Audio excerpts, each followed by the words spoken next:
Hello दोस्तों, तो आज की इस वीडियो में हम लोग बात करने जा रहे हैं कंप्यूटर सिस्टम सिक्योरिटी के यूनिट 3 के बारे में। और इस यूनिट 3 का नाम है secure architecture principles isolation and lease web security landscape. Okay, तो हमेशा की तरह सबसे पहले जान लेते हैं कि किन किन टॉपिक्स के बारे में इस पूरे वीडियो में हम लोग डिस्कस करते हैं। तो सबसे पहले हम लोग बात करेंगे एक्सेस कंट्रोल कॉन्सेप्ट्स के बारे में, Unix and Windows access control के बारे में, यूनिक्स वर्सेस विंडोज के बारे में बात करेंगे, issues in excess control, browser isolation, web security with its goals, threat modelling methodologies की बात करेंगे, रेंडरिंग इंजन की बात करेंगे, कुकीज एंड फ्रेम बस्टिंग की बात करेंगे, web server threads, cross site request forgery की बात करेंगे, CSRF अटैक की बात करेंगे, क्रॉस साइट स्क्रिप्टिंग जिसको XSS बोलते हैं इसके टाइप्स के बारे में बात करेंगे, prevent XSS and XSS vulnerabilities की बात करेंगे। और हमेशा की तरह ये वीडियो हम लोग की हैप्पी एंडिंग हो जाएगी और आपके चेहरे पर एक स्माइल जरूर होगी। एक चीज और मैं बोल देता हूं कि जब भी आप वीडियो को देखिए तो अपने कॉलेज के ऑफिशियल सिलेबस से एक बार इसको मैच कर लिया करिए, फिर आगे वीडियो को देखिए। हो सकता हो आप किसी डिफरेंट कॉलेज के हो और आपका सिलेबस ना मैच करे तो एग्जाम में जाके आपको प्रॉब्लम ना हो। तो इसीलिए मैं हमेशा बोलता हूं कि जब भी आप लोग पढ़ा करिए तो अपने यूनिट से इसको मैच कर लिया करिए ताकि आपको बहुत आसानी हो चीज़ों को समझने में और एग्जाम में जाके प्रॉब्लम ना हो। तो चलो फटाफट अब हम एक एक करके इन सारे चीज़ों को समझने की कोशिश करते हैं।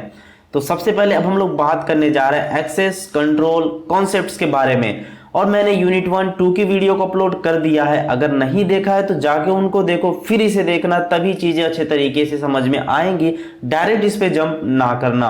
तो चलो अब हम लोग समझते हैं एक्सेस कंट्रोल के कॉन्सेप्ट के बारे में। तो यहां पर सबसे पहला पॉइंट देखो क्या है, access control is a way to manage who can access and use certain systems resources और इंफॉर्मेशन। तो access control is a way, access control एक तरीका है, एक रास्ता है जिसकी मदद से हम क्या कर सकते हैं, किसी चीज को मैनेज कर सकते हैं कि इसको कौन एक्सेस करेगा। ठीक है, इसको कौन एक्सेस कर सकता है, या इस रिसोर्सेस या इस इंफॉर्मेशन को कौन एक्सेस कर सकता है, कौन पढ़ सकता है। यानी इंटरनेट पे बहुत सारी चीजें होती है, प्राइवेट होती हैं, जिसको परमिशन होती है वही देख सकता है। तो वहां पे भी क्या किया जा रहा है, एक्सेस को कंट्रोल किया जा रहा है कि हर कोई उसको एक्सेस करके देख नहीं सकता है ना। और कहीं होता है कि कुछ ऐसी एरियाज होते हैं जहां पे दरवाजे लगे होते हैं, उस दरवाजे में भी सर्टेन लोगों को जाने की परमिशन होती है, उनके पास कार्ड्स होता है, पासवर्ड होता है, उसको एंटर करके कार्ड को टैप करके ही अंदर जा सकते हैं। तो वहां पे भी एक्सेस को कंट्रोल किया जा रहा है, यानी कि हर कोई एंटर नहीं कर सकता, जिसके पास एक्सेस है वही एंटर कर सकता है। तो समझ रहे हो एक्सेस कंट्रोल क्या होता है। एक्सेस कंट्रोल एक तरीके का वे होता है जिसकी मदद से एक्सेस को कंट्रोल किया जाता है किसी सिस्टम का, रिसोर्सेस का, या फिर कोई इंफॉर्मेशन हो। ओके, देन सेकेंड पॉइंट देखो, it helps ensure that only authorise, ये ध्यान देना, only authorise user can view और use specific part of a system. तो ये एक्सेस कंट्रोल हमें इंश्योर करता है कि एक ऑथराइज बंदा ही उस रूम में जा सकता है, उस डेटा को एक्सेस कर सकता है। ऐसा नहीं है कि सारे लोग एक्सेस कर सकते हैं। तो अभी धीरे धीरे चीजों को समझेंगे और आगे देखेंगे तो आपके कॉन्सेप्ट और अच्छे तरीके से समझ में आएंगे। ओके, थर्ड पॉइंट देखो, दिस मेथड इन्वॉल्व्स आइडेंटिफाइंग, ध्यान देना, identifying and verifying user through method like password, pins and biometric scans. तो जो एक्सेस कंट्रोल का मेथड है, इनमें कौन कौन सी चीजें इन्वॉल्व होती हैं किसी यूजर्स को पहचानने के लिए और उसको वेरीफाई करने के लिए। तो इसमें होता है कि पासवर्ड की मदद से देखते हैं, पहचानते हैं, उसको पिन को देखते हैं कि उसके पास मतलब सही पिन है कि नहीं उसको एक्सेस करने का, बायोमेट्रिक स्कैन देखते हैं, है ना। जिस तरीके से आधार कार्ड से पैसे निकाले जाते हैं तो वहां पे भी एक्सेस कंट्रोल है, यानी हर कोई किसी का आधार कार्ड का नंबर एंटर करके अपना अंगूठा लगा के किसी का पैसा नहीं निकाल सकता। ऐसा होता तो हर कोई किसी का निकाल सकता था, नहीं निकाल सकता है ना। ऐसे ही आपका मोबाइल फोन में पासवर्ड्स है, पिन है, तो हर कोई एक्सेस नहीं कर सकता ना कि कुछ भी रैंडम पिन डाल के कर ले, नहीं। तो ये सारी चीजें आपकी एक्सेस कंट्रोल में आती हैं कि बस आप ही एक्सेस कर सकते हो, या आप किसी को पिन अपना बताए हो तो वो एक्सेस कर सकता है। ओके, देन फोर्थ पॉइंट देखो, some systems use multi factor authentication. ध्यान देना, multi factor authentication which requires more than one types of verification to improve security। Multi factor authentication में जैसे कि आप लोग देखते हो 2 स्टेप वेरिफिकेशन का एग्जांपल आप देख सकते हो कि हम सबसे पहले अपना ईमेल आईडी पासवर्ड डालते हैं, फिर उसके बाद फोन पे एक पिन आता है, 2 डिजिट का कोड आता है, उसको एंटर करते हैं फिर ओपन होता है। तो एक तरीका ये मल्टी फैक्टर ऑथेंटिकेशन हो गया। फिफ्थ पॉइंट देखो, access control is crucial for protecting a business और organisation by limiting the risk of unauthorised access. तो एक्सेस कंट्रोल एक बहुत बहुत बहुत ही इंपॉर्टेंट चीज है किसी भी बिजनेस एंड ऑर्गेनाइजेशन के लिए, ताकि वहां पे अनऑथराइज्ड एक्सेस को बचाया जा सके। अब आपको भी पता, जो बड़ी बड़ी कंपनियां हैं वो बहुत सारे लोगों का डेटा लेके काम करती हैं। जैसे कि मान लो फाइनेंस से रिलेटेड कोई कंपनी है जो लोगों को इंश्योरेंस प्रोवाइड करती है, तो जिनको जिनको इंश्योरेंस प्रोवाइड करती है उन सारे लोगों का डेटा उस कंपनी के पास है, उन सारे डेटा को प्रोसेस करती है। ये जो big data engineer, data analytics के जो भी इंजीनियर्स हैं, ये लोग क्या करते हैं, उन सारे डेटा पे काम करते हैं ना, और उनसे जो भी कंपनी को डिजायर्ड आउटपुट चाहता है, जो भी चीजें नीड होती हैं, वो कंपनी उस इंजीनियर से मांगती है, तो वो लोग उस डेटा पे काम करते हैं। तो ऑर्गेनाइजेशन की रिस्पॉन्सिबिलिटी बनती है कि वो जो लोगों का डेटा है वो लीक ना हो, किसी अनऑथराइज की वजह से एक्सेस ना किया जा सके और उस डेटा का लीक ना हो। ओके, चलो नेक्स्ट अब हम बात करते हैं मॉडल्स ऑफ एक्सेस कंट्रोल, कि एक्सेस कंट्रोल के कौन कौन से मॉडल्स हैं। ओके, तो एक होता है डिस्क्रिशनरी एक्सेस कंट्रोल जिसे डीएसी बोलते हैं, और एक होता है मैंडेटरी एक्सेस कंट्रोल जिसे मैक बोलते हैं। तो इन दोनों को मैंने यूनिट 2 में अच्छे से क्लियर किया है, तो क्यों ही दोबारा बात करना इस बारे में, है ना। तो इसीलिए बोलता हूं कि पीछे की यूनिट्स को जरूर देख लिया करिए ताकि आगे आपको प्रॉब्लम ना हो। एक थर्ड है रोल बेस्ड एक्सेस कंट्रोल, जिसको मैंने नहीं बताया है पीछे, तो उसको मैं यहाँ पे बता देता हूं आपको। तो यहाँ पे इसका डिफिनीशन देखो, एक्सेस डिफिनीशन में क्या है, access rights are assigned based on roles within an organisation rather than individual users. तो यहाँ पे रोल के अकॉर्डिंग, अब एक कंपनी में लोग काम करते हैं तो कुछ मैनेजर होते हैं, ठीक है, कुछ एचआर होते हैं, ऐसे रोल असाइन होता है हर किसी का। तो यहां पर किसी एक बंदे को कोई मोहन नाम का आदमी आया तो इसको नहीं दिया जाता है, इसको ऐसे नहीं दिया कि मोहन है तो इसको एक्सेस दे दो, नहीं, जितने मैनेजर्स हैं, जितने सारे मैनेजर्स हैं उनको सेम एक्सेस दिया जाएगा, जितने एचआर हैं उनको सेम एक्सेस दिया जाएगा। देखो, एक कंपनी जो होती है अगर इंडिया के अंदर उसके 5 ऑफिसेस है, तो 5 ऑफिसेस में एक एक एचआर होती है और एक सबसे हेड एचआर होती है, तो उसका तो जो एक्सेस है वो अलग है। लेकिन जो 5 कंपनियों में जो एचआर हैं उनको सेम एक्सेस दिया जाएगा, राइट, कि वो सेम चीजें कर सकती है क्योंकि वो सेम रोल पे है, ठीक। तो ऐसे चीजें होती हैं। तो डिफिनीशन यही है कि इसमें रोल बेस के अकॉर्डिंग लोगों को यहाँ पे एक्सेस दिया जाता है ऑर्गेनाइजेशन के अंदर। एग्जांपल के तौर पे देखो, a company might have roles like manager, HR, which each role has specific access rights, right. तो जो एचआर के पास एक्सेस होता है मैनेजर के पास नहीं होता, जो मैनेजर के पास होता है एचआर के पास नहीं होता है। तो जो भी लोग हैं उनको रोल के अकॉर्डिंग उनको एक्सेस दे दिया जाता है।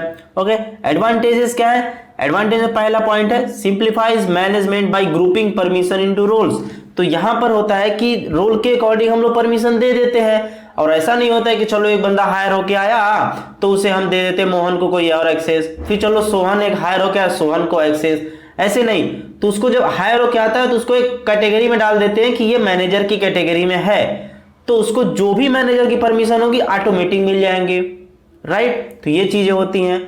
स्केलेबल फॉर लार्ज ऑर्गेनाइजेशन, तो जो बड़ी बड़ी ऑर्गेनाइजेशंस होती हैं वो आरबीएसी के सिस्टम को यूज करती हैं, राइट, क्योंकि इसमें बहुत हजारों एम्प्लॉय हमेशा हायर होके आते रहते हैं, तो उनको सिंपल डालते हैं और सारे परमिशन मिल जाती हैं, ठीक। तो ये सारी चीजें होती, छोटे ऑर्गेनाइजेशन पे नहीं होती है ये उतना। डिसएडवांटेज में देखो, डिसएडवांटेज में है initial setup can be complex. अब देखो, ये फायदेमंद तो है लेकिन जो इनिशियल सेटअप होता है वो काफी कॉम्प्लेक्स होता है, लेकिन जब एक बार बन जाता है तो मस्त हो जाता है। सेकंड पॉइंट देखो, rigid structure can make it difficult to handle exceptions. अब देखो, इसका क्या होता है, कंपनी ने अगर रोल बना दिया कि मैनेजर है तो मैनेजर यही एक्सेस कर सकता है, एचआर की चीजों को एक्सेस नहीं कर सकता है। लेकिन कभी कभी क्या होता है कि अगर कोई ऐसा बंदा है जिसे एचआर की भी पोर्टल की एक्सेस चाहिए और मैनेजर की भी चाहिए, तो वो क्या करेगा, है ना। तो वहां पे कुछ एक्सेप्शंस आते हैं जिनको हैंडल करना काफी मुश्किल होता है। जैसे कि कुछ लोग होते हैं, जैसे कि आप किसी कंपनी में काम करोगे तो वहां पे डिफरेंट डिफरेंट ओडीसी बना होता है, ठीक है।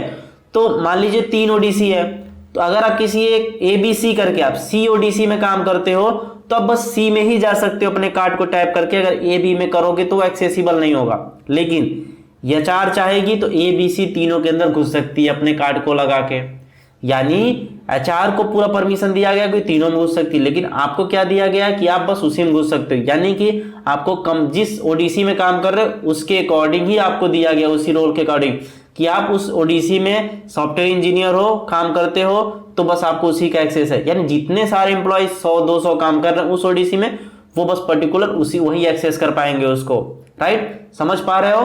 तो ये सारी चीजें होती हैं। अब हम लोग बात करते हैं कंपोनेंट्स ऑफ एक्सेस कंट्रोल के बारे में। तो सबसे पहला यहाँ पर है एक्सेस कार्ड्स। ओके, तो एक्सेस कार्ड में सबसे पहला पॉइंट देखो, एक्ट्स लाइक एन इलेक्ट्रॉनिक की। ध्यान देना, इलेक्ट्रॉनिक की तरह काम करता है to open secure door. Access card का आप देखोगे जब आप कंपनी में जॉब मिलेगी, आप काम करने जाओगे, ठीक है, तो वहां पर आपको एक कार्ड दिया जाएगा जिसकी मदद से आप डोर को ओपन करके अपने ओडीसी में जा सकते हो, अपने केबिन में जा सकते हो, कंपनी के अंदर एंट्री कर सकते हो। तो वहां पे एक एक्सेस कार्ड होता है। आप किसी मॉल में जाते होगे तो गले में लटकता रहता है उन लोगों के एक छोटा सा कार्ड। तो वो जो कार्ड होता है उनकी आइडेंटिटी तो बताता है, लेकिन उसके अंदर एक इलेक्ट्रॉनिक कार्ड जैसा छोटा सा होता है, एक तरीके से बोल दीजिए की होता है, जिसको जब टैप करते हैं तो दरवाजा ऑटोमेटिक खुल जाता है। ओके, तो जो एक्सेस कार्ड होता है ये एक्ट करता है इलेक्ट्रॉनिक की तरह एक सिक्योर डोर को ओपन करने के लिए। Got it? सेकेंड पॉइंट देखो, each card is unique and usually the size of a credit card. जो क्रेडिट कार्ड आप लोग देखते हो उसी के अकॉर्डिंग, मतलब उसी के मिलता जुलता होता है। ओके, थर्ड पॉइंट देखो, can be easily carried in a wallet और पर्स। तो वॉलेट में, पर्स में आप कैरी कर सकते हो या फिर गले में लटका के रिबन की मदद से वो लोग चलते हैं। राइट, तो ये होता है एक्सेस कंट्रोल। तो पहला कंपोनेंट हो गया एक्सेस कंट्रोल का, यानी कि हम एक्सेस को कंट्रोल कैसे कर सकते हैं, किन किन मदद से। तो एक्सेस कार्ड होता है, उसके बाद देखो कार्ड रीडर्स होता है। पहला पॉइंट देखो, devices that read access card to allow entry. तो आपके पास कार्ड तो हो गया, अब एक कार्ड तो आपके पास हो गया, ठीक है, एक कार्ड आपके पास हो गया। अब इस कार्ड को भाई रीड कैसे करोगे? तो वहां पर ये एक दरवाजा होता है, ये दरवाजा होता है, ठीक है, और यहाँ पर कोने में इसे लगा होता है, ये कार्ड रीडर होता है। सीआर लिख देता हूं, ये कार्ड रीडर होता है, ठीक है। तो यहीं पर आप जाके टैप करते हो तो आपका दरवाजा अनलॉक हो जाता है, ठीक। तो devices that read access card to allow entry, तो यही कार्ड को रीड करता है, आपको एंट्री देता है। कैन बी इंसर्शन टाइप और टच टाइप। कुछ होता है कि हम टैप कर देते हैं और कुछ होता है कि आपको इंसर्ट करना होता है, राइट। तो दो टाइप्स के होते हैं। Usually placed outside secure doors, ठीक है, usually place outside secure door. तो सिक्योर डोर के आउटसाइड में ही कार्ड रीडर्स को लगाया जाता है, बाहर रहता है, टैप करो खुल जाता है, ठीक है। थर्ड पॉइंट देखो, access control keypads. Keypads that require a numeric code for access, ठीक है, एक न्यूमेरिक कोड की रिक्वायरमेंट होती है, आप उसको एंटर करते हो दरवाजा खुल जाता है। Sometimes used with card readers for extra security.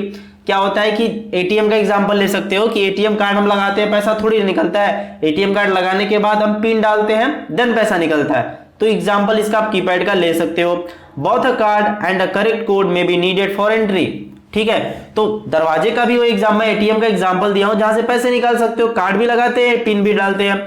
ऐसे ही कहीं कहीं पर आप एंट्री करना होता है आपको दरवाजे के अंदर, तो कार्ड तो यहाँ पे इंसर्ट करते हैं, टैप करते हैं, लेकिन आपको फिर पिन अगेन पिन भी डालना पड़ता है, आपको पिन भी डालना पड़ता है, तब जाके वो दरवाजा खुलता है। ओके, देन फोर्थ पॉइंट पे देखो, electric lock hardware. Electric lock hardware भी आते हैं, जैसे कि equipment that locks and unlock door electronically, ठीक है। तो ये इलेक्ट्रॉनिकली ये दरवाजे को लॉक एंड अनलॉक करते रहते हैं, ठीक। Design to control entry while allowing free exit for safety. Free exit के लिए भी इसको यूज किया जाता है, सेफ्टी पर्पस के लिए। Okay, configured based on the type of door and building codes, उसके अकॉर्डिंग ये कॉन्फ़िगर किया जाता है। फिफ्थ पॉइंट देखो, एक्सेस कंट्रोल फील्ड पैनल्स। तो पहला point, control devices that manage access at a building level. तो एक बिल्डिंग पूरे लेवल पर इसको किया जाता है। क्या होता है इसमें, connects card readers, locks and other devices to the system. ये सारी चीजें वहां पे कनेक्ट की जाती हैं, usually install in communication closet. Okay, 6 point देखो, एक्सेस कंट्रोल सर्वर कंप्यूटर। ये क्या होता है, a central system that manages all access control operation. तो एक सेंट्रल सिस्टम होता है जो सारे आपके एक्सेस कंट्रोल को, ऑपरेशन को मैनेज करता रहता है। Records activity and communication with field panels. Field panel से जो फील्ड पैनल्स में जो भी ये card readers, locks, other devices जो होती है उनके साथ एक कम्युनिकेट वगैरह करता रहता है, उनकी एक्टिविटी के रिकॉर्ड को देखता रहता है, स्टोर करता रहता है। यानी कि देखो कंपनी में काम करोगे तो आपको उसी एक्सेस कार्ड से अटेंडेंस लगती है। अभी हम लोग कॉलेज में आ रहे हैं तो टीचर बोल बोल के ले रहा है ना, जब जॉब करने जाओगे तो एक्सेस कार्ड से आप लोग को देना पड़ेगा वहां से। ओके, थर्ड पॉइंट देखो, typically a dedicated computer running specialised software.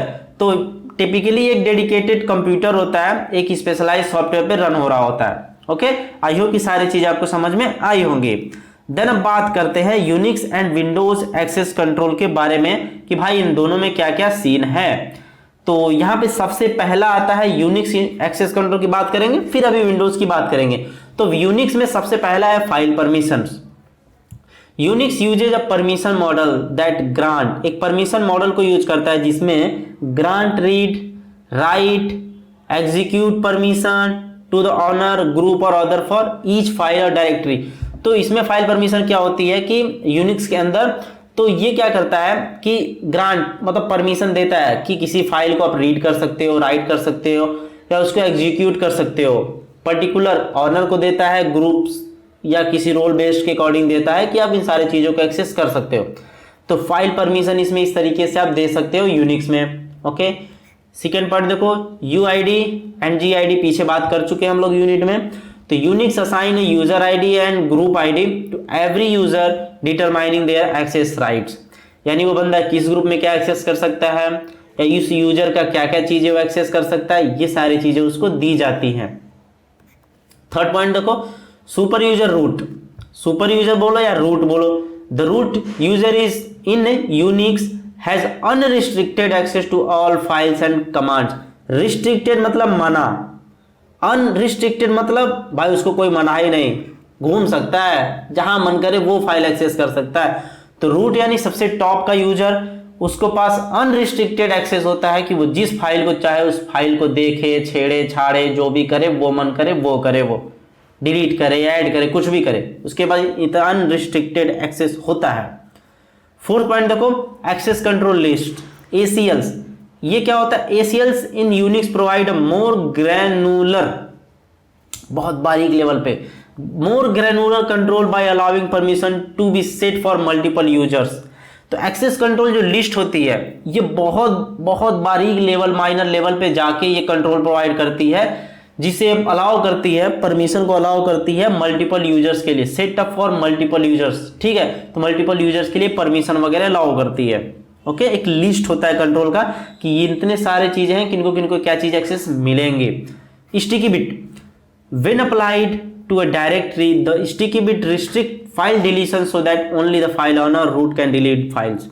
आपको बहुत सारी फाइल्स ऐसी मिलती होंगी जिसे आप डिलीट नहीं कर सकते हो, बस रीड कर सकते हो, है ना। कॉलेज वाले भी आपको कुछ ऐसी फाइल्स देते होंगे कि लो ये एक्सेल सीट है, भरो, तब उस एक्सेल सीट को डिलीट नहीं कर सकते हो, आप बस उसमें कुछ ऐड कर सकते हो, इंफॉर्मेशन ऐड कर सकते हो, कुछ आपको लिंक्स मिलते हैं जहां से आप पढ़ सकते हो चीजों को, तो आप उस लिंक को ही नहीं डिलीट कर सकते, या उस लिंक से जो कंटेंट ओपन हो रहा है उस कंटेंट को मॉडिफाई नहीं कर सकते।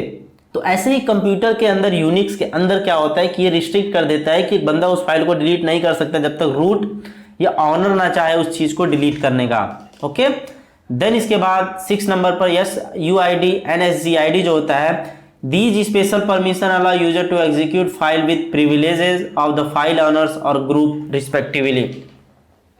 तो ये जो स्पेशल परमिशंस होती हैं जो यूजर्स को अलाउ करती हैं कि वो फाइल को एग्जीक्यूट कर सकता है, लेकिन वहां पे ऑनर्स का परमिशन रहना चाहिए, तभी वो सारी चीजों को कर सकता है।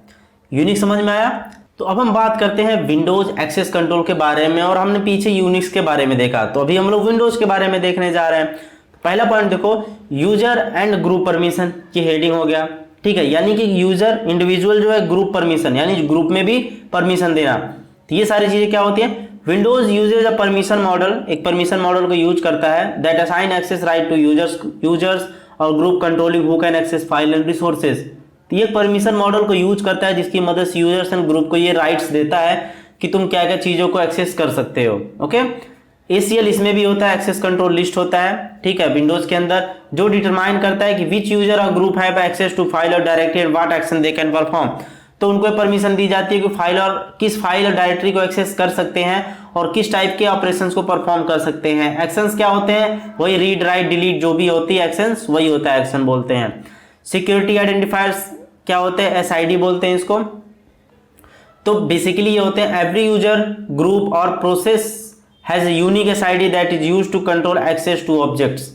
तो जो भी यूजर्स होते हैं, ग्रुप होता है उनके पास एक एसआईडी होती है, ठीक है, जो ऑब्जेक्ट के एक्सेस को कंट्रोल करने के लिए किया जाता है, राइट। फोर्थ पॉइंट देखो, inherited permissions in Windows can be inherited from parent object. तो इसमें पेरेंट्स ऑब्जेक्ट से भी जो परमिशन होती है इसमें इनहेरिट कर लिया जाता है, जो भी उसमें होता है और जो नीचे वाले चीजों को दिया जाता है उसमें सारी चीजों को वो ऑटोमेटिक परमिशंस होती है, इनहेरिट हो जाती हैं। RBAC role based access control, ये क्या है, Windows allow permission to be manage based on role simplifying the process of assigning and managing access rights. वही रोल के अकॉर्डिंग एक्सेस को देता है और मैनेज करता है। ऑडिट पॉलिसीज, ठीक है, ऑडिट मतलब अंकेक्षण होता है, ठीक है, चीजों को परीक्षण करना, देखना, एनालाइज करना। Windows supports auditing to track and logs access to file and resources helping administrators monitor and review access activities. तो विंडोज जो होता है सपोर्ट करता है ऑडिटिंग को, जो कि जो भी फाइल्स एंड रिसोर्सेज होते हैं उनको ट्रैक करना और उसके लॉग को एक्सेस करना। लॉग मतलब किन किन लोगों ने उसको ओपन किया, किन किन लोगों ने एक्सेस किया, किस टाइम पे देखा, ये सारी चीजों को वो देख सकता है। तो ये सारी डेटा जो होती है एडमिनिस्ट्रेटर के पास जाती है और एडमिनिस्ट्रेटर मॉनिटर करता है और सारी चीजों को रिव्यू करता है और देखता रहता है कि क्या हो रहा है, कौन एक्सेस कर रहा है, राइट। ये सारी चीजें वहां पे होती हैं। तो अब हम बात करते हैं यूनिक्स वर्सेस विंडोज के बारे में। अभी हम सेपरेट कर करके दोनों को देखे हैं, तो एग्जाम के पॉइंट ऑफ व्यू से सारे इंपॉर्टेंट, मैं जितनी चीजें बताता हूँ सारे इंपॉर्टेंट होता है, ओके। तो अभी हमने देखा कि यूनिक्स का एक सेपरेट उसका डिटेल देखा, विंडोज का एक सेपरेट देखा विद द हेडिंग। देन अब इसके वर्सेस के बारे में देखते हैं कि क्या मेन डिफरेंस है इन दोनों के बारे में। तो यूनिक्स एक साइड है और विंडोज एक साइड है। तो यूनिक्स जो है ये है आपका ओपन सोर्स, ऑनलाइन अवेलेबल है, यूज कर सकते हो। ये ओपन सोर्स नहीं है, वो भले हम लोग क्रैक यूज करते हैं लेकिन ये खरीद के आपको यूज करना होता है, फ्री नहीं है। ये हाई सिक्योरिटी सिस्टम आपको प्रोवाइड करता है, इसमें कम सिक्योरिटी होता है। थर्ड, ये कमांड बेस्ड ऑपरेटिंग सिस्टम होता है, ये GUI, यानी कि इसमें आपको कमांड टाइप कर करके देना होता है और इसमें आप क्लिक कर करके माउस से कर सकते हैं, खेल सकते हैं, इसलिए बहुत आसान होता है। विंडोज को जल्दी से लोग सीख जाते हैं, ठीक। Fourth number hierarchical file system इसमें होता है, इसमें पैरेलल फाइल सिस्टम स्ट्रक्चर को यूज किया जाता है। इसमें देखो 5वें नंबर पे नॉट यूजर फ्रेंडली नहीं होता, क्योंकि इसमें आपको कमांड टाइप कर करके चीजों करना होता है, यानी सबको इसको आसानी से समझ नहीं आता है हर किसी को, ठीक है।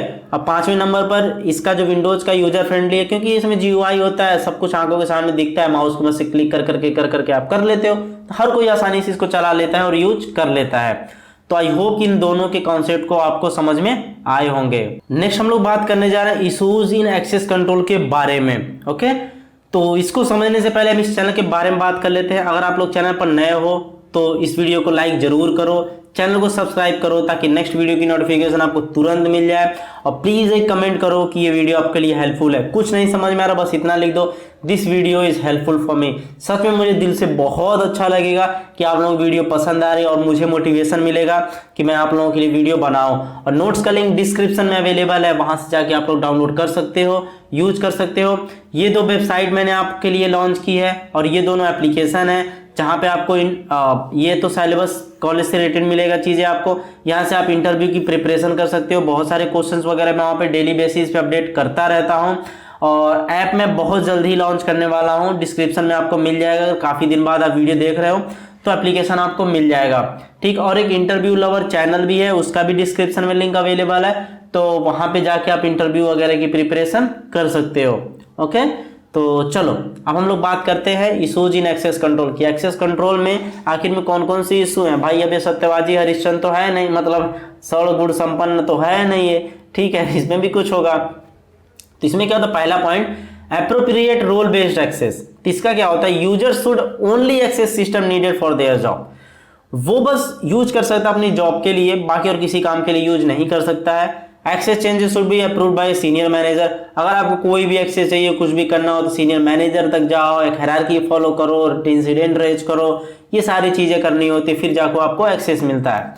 Third point regularly review and update access privilege to ensure they are appropriate. यानी कि रेगुलर बेस पे रिव्यू करना, अपडेट करना, उन सारी चीज़ों को देखना ताकि सारी चीज़ सही है कि नहीं सही है। तो ये काफ़ी सारी चीज़ें करनी पड़ती हैं। सेकेंड पॉइंट देखो, poor password management. Many people use the same password for different system which is risky. बहुत सारे लोग होते हैं डिफरेंट सिस्टम के लिए सेम ही पासवर्ड को यूज कर लेते हैं, जो कि काफ़ी रिस्की होता है ये, है ना। सेकेंड पॉइंट देखो, weak password are easy to crack even if they change regularly. मतलब अगर आप हमेशा वीक पासवर्ड डाल रहे हो, 5-6 डिजिट का डाल रहे हो और रेगुलरली बेसिस पे भी चेंज कर रहे हो, तो जाहिर सी बात है उसे क्रैक करना आसान होता है। इसलिए रेकमेंड किया जाता है कि 8 डिजिट से ज़्यादा पासवर्ड आप डाला करो। इसलिए आप वाईफाई में भी देखते होगे कि वाईफाई में आप 8 डिजिट से कम पासवर्ड नहीं डाल सकते। तो वो भी एक रीज़न है कि आप वाईफाई का पासवर्ड थोड़ा स्ट्रॉन्ग रखो। ओके, थर्ड पॉइंट देखो, managing multiple passwords can be difficult और लीडिंग टू अनसेफ प्रैक्टिसेस। क्या होता है कि क्या होता है कभी कभी हम हर एक चीज़ के लिए अलग अलग पासवर्ड रखते हैं और पासवर्ड भूलने की बीमारी तो हर किसी को होती है। आपको भी पता होगा कि कितनी बार पासवर्ड को फॉरगेट करते हो आप लोग, है ना। तो ये भी एक प्रॉब्लम होती है और ये काफ़ी एक अनसेफ प्रैक्टिस होती है ये चीज़ें भूलना। अगर मान देखो कभी ज़रूरत है, भूल गए, है ना, पासवर्ड रीसेट करना पड़ेगा। अब वही है, रीसेट करना है तो कभी इंसिडेंट ना रेज करना पड़े, आपको हायर अथॉरिटी के पास ना जाना पड़े। ये भी काफ़ी सारी चीज़ें होती हैं। तो ये भी एक इशूज़ आता है आपके अंदर एक्सेस कंट्रोल में। थर्ड पॉइंट देखो, poor user education. Poor education में क्या होता है कि employ need to be educated about data security risk. अब एक जो एम्प्लॉय कंपनी में जा रहा है उसको data security risk related information knowledge होनी चाहिए। ऐसा नहीं है कि भाई उसको कुछ पता ही नहीं, अरे बोलेगा अरे डेटा ही तो लॉस होगा, क्या हो जाएगा इससे। लेकिन नहीं भाई, कंपनी का जो मेन एसेट्स होता है वो डेटा ही होता है। अभी आप बताओ, फेसबुक, गूगल के पास क्या है, मेन डेटा है। उन्हीं डेटा को यूज करके एडवर्टीजमेंट करते हैं और पैसा कमाते हैं। आपको भी पता है कि गूगल का ज़्यादा पैसा ऐड से आता है। सेकंड पॉइंट देखो, missteps by employees can put company data at risk. कुछ ऐसे स्टेप्स होते हैं एम्प्लॉय के थ्रू अगर ले लिया जाए तो कंपनी रिस्क पे चली जाती है। इसीलिए कभी कभी क्या होता है कि बहुत हाई सिक्योरिटी कंपनी डाल देती है। देखो प्रॉब्लमेटिक भी हो जाता है, बहुत हाई फाई सिक्योरिटी डाल देती है। और अगर एजुकेटेड नहीं एम्प्लॉय है तो भाई वो कुछ इधर का काम उधर का कर देता है, फिर कंपनी को झेलना पड़ जाता है ना। Regular risk training program can help improve security by informing employees about safe practices. तो यहाँ पर एक रिस्क ट्रेनिंग वगैरह प्रोग्राम कंपनी को चलाना चाहिए, जिसकी वजह से जो एम्प्लॉय हैं वो एजुकेटेड हों और चीज़ों को गलती ना कर पाएँ। अब हम लोग बात करने जा रहे हैं ब्राउजर आइसोलेशन के बारे में। ओके, तो ब्राउजर आइसोलेशन समझने से पहले मैं थोड़ा बताता हूँ कोरोना का एग्जांपल। जब कोरोना आया था, जिसको पॉजिटिव मिलता था वो आप कहते थे भाई अब इसे आइसोलेट कर दो। आइसोलेट मतलब एक रूम के अंदर बंद कर दो, ना कोई इसके पास जाएगा, ना कोई टच करेगा, ना कोरोना फैलेगा, जो होगा उसी रूम के अंदर होगा। आइसोलेट समझ में आ गया कि आइसोलेट होना यानी किसी एक चीज के अंदर आ जाना, किसी दूसरे लोगों से कोई कनेक्शन ना रहना, उसे आइसोलेट कहते हैं। ठीक इसी तरीके से ब्राउजर, जो हम लोग क्रोम ब्राउजर यूज करते हैं, सफारी यूज करते हैं, वो ब्राउजर हो जाते हैं। तो ब्राउजर आइसोलेशन का कॉन्सेप्ट इन ब्राउजर के अंदर ही आता है। अब ये कैसे होता है, क्या चीजें होती हैं, साइबर सिक्योरिटी के लिए कैसे हेल्पफुल है, कि एक बंदा आइसोलेट होकर कैसे इंटरनेट की दुनिया में काम करता है, वो सारी चीजों को हम लोग समझने जा रहे हैं। तो ब्राउजर आइसोलेशन में सबसे पहला पॉइंट देखो, browser isolation is a cyber security technique. ये एक साइबर सिक्योरिटी टेक्निक होती है that separates the user web browsing activity, ध्यान देना, web browsing activity from the rest of the computer और नेटवर्क। तो एक कंपनी के अंदर आपको भी पता है कि बहुत सारे कंप्यूटर डिवाइसेस होती हैं जो RJ45 केबल से कनेक्टेड होती हैं और सारे कंप्यूटर एक नेटवर्क से ही कनेक्टेड होते हैं। तो यहाँ पे क्या किया जाता है कि 10 बंदे काम कर रहे हैं कंप्यूटर पे, 10 का कंप्यूटर एक ही नेटवर्क से कनेक्टेड है, सेम लैन से या सेम वाईफाई से कनेक्टेड है। तो यहाँ पर ब्राउजर, तो एक बंदा कोई है कुछ एक्सेस कर रहा है, सेकेंड बंदा कुछ और ब्राउज कर रहा है क्रोम ब्राउजर पे जाके। तो ब्राउजर आइसोलेशन क्या करता है, एक तरह की साइबर सिक्योरिटी टेक्निक्स होती है, ये हर बंदे को आइसोलेट कर दिया जाता है उस ब्राउजर में, कि अगर ये बंदा इस ब्राउजर में कुछ भी चीजें कर रहा है या कुछ गलत ही कर रहा है, जिसकी कंपनी जिसे कुछ हैक होने की प्रॉब्लम या कुछ भी रिस्क होने की प्रॉब्लम है, तो बस उस बंदे तक ही वो लिमिटेड होगा, वो बाकी 9 कंप्यूटर को अफेक्ट नहीं करेगा, 9 यूजर को अफेक्ट नहीं करेगा। समझ में आ गया आइसोलेशन का मतलब ये होता है। The idea is to create a sandbox और आइसोलेटेड इन्वायरमेंट। तो एक सैंडबॉक्स क्रिएट करना होता है या फिर एक आइसोलेटेड इन्वायरमेंट क्रिएट करना होता है, जहां web page and code, web page जो सामने हमें दिखता है जिस भी वेबसाइट पे जाते हैं, कोड जो होता है जैसे कि जावास्क्रिप्ट में जो भी कोड्स लिखे होते हैं वहां पे रन हो सके, उस आइसोलेटेड इन्वायरमेंट में रन हो सके, या उस वेब पेज को आप लोग ओपन कर सको उस आइसोलेटेड इन्वायरमेंट में। ठीक है, preventing malicious content from directly accessing the user devices. तो देखो, जब हम एक आइसोलेटेड इन्वायरमेंट बना देते हैं, क्लाउड पे बना देते हैं, तो हम उस चीज को वहां पे एक्सेस करते हैं। तो वहां पे एक्सेस करने पे हमारा क्या होता है कि हम अपने जो मेन सिस्टम होता है, मेन डिवाइस होती है, उस पे नहीं चलाते हैं, जिससे वो अफेक्टेड नहीं होता है। होगा तो आपका क्लाउड वाला होगा। ज़्यादा लोग क्या करते हैं कि अपने कंप्यूटर पे 2 ऑपरेटिंग सिस्टम इंस्टॉल कर लेते हैं, एक लिनक्स एक विंडो। लिनक्स पे फर्जीवाड़ा करते हैं, हैकिंग फाइकिंग चीज़ें करते हैं, कुछ भी होता है तो लिनक्स ओएस पे जाता है, आपका विंडोज़ वाला सेफ रहता है। समझ पा रहे हो? तो ये सारे, यानी कि हम अपने कंप्यूटर को आइसोलेट कर देते हैं एक जगह, जहाँ पे हम लिनक्स इंस्टॉल कर लेते हैं, लिनक्स वाले एरिया को आइसोलेट कर देते हैं, अलग कर देते हैं कंप्यूटर से, वहाँ पे खुरापाती चीज़ें करते रहते हैं, है ना। तो ये सारी चीज़ें होती हैं। तो यहाँ पर देखो, हाउ ब्राउजर आइसोलेशन वर्क्स, आखिर में ये काम कैसे करता है, इसे भी समझना बहुत ही जरूरी है ना। तो चलो एक एक करके इन सारे चीज़ों को समझते हैं हम लोग, है ना। तो इसको समझने से पहले आप ब्राउजर आइसोलेशन तो समझ गए होगे ना कि मेन चीज़ क्या है वो। ठीक, तो सबसे पहला पॉइंट, आइसोलेटेड इन्वायरमेंट। तो आइसोलेटेड इन्वायरमेंट क्या होता है? जैसे कि एक यूजर होता है, जब वो किसी वेबसाइट पे विजिट करता है, ठीक है, जब कोई वेबसाइट पे विजिट करता है तो उस वेबसाइट पे जो भी कोड रन करना होता है, ठीक है, उस, यार देखो, आप कोई डेवलपमेंट कर रहे हो, ध्यान देना, कुछ भी डेवलपमेंट कर रहे हो, अब उसे रन करने के लिए आपको ब्राउजर पे जाना है, उस वेबसाइट को रन करना है जो बना रहे हो आप, ठीक है, अपने मेन सिस्टम पे आप रन कर रहे हो सारी चीज़ें, ठीक, तो वो सारी चीज़ें होती हैं।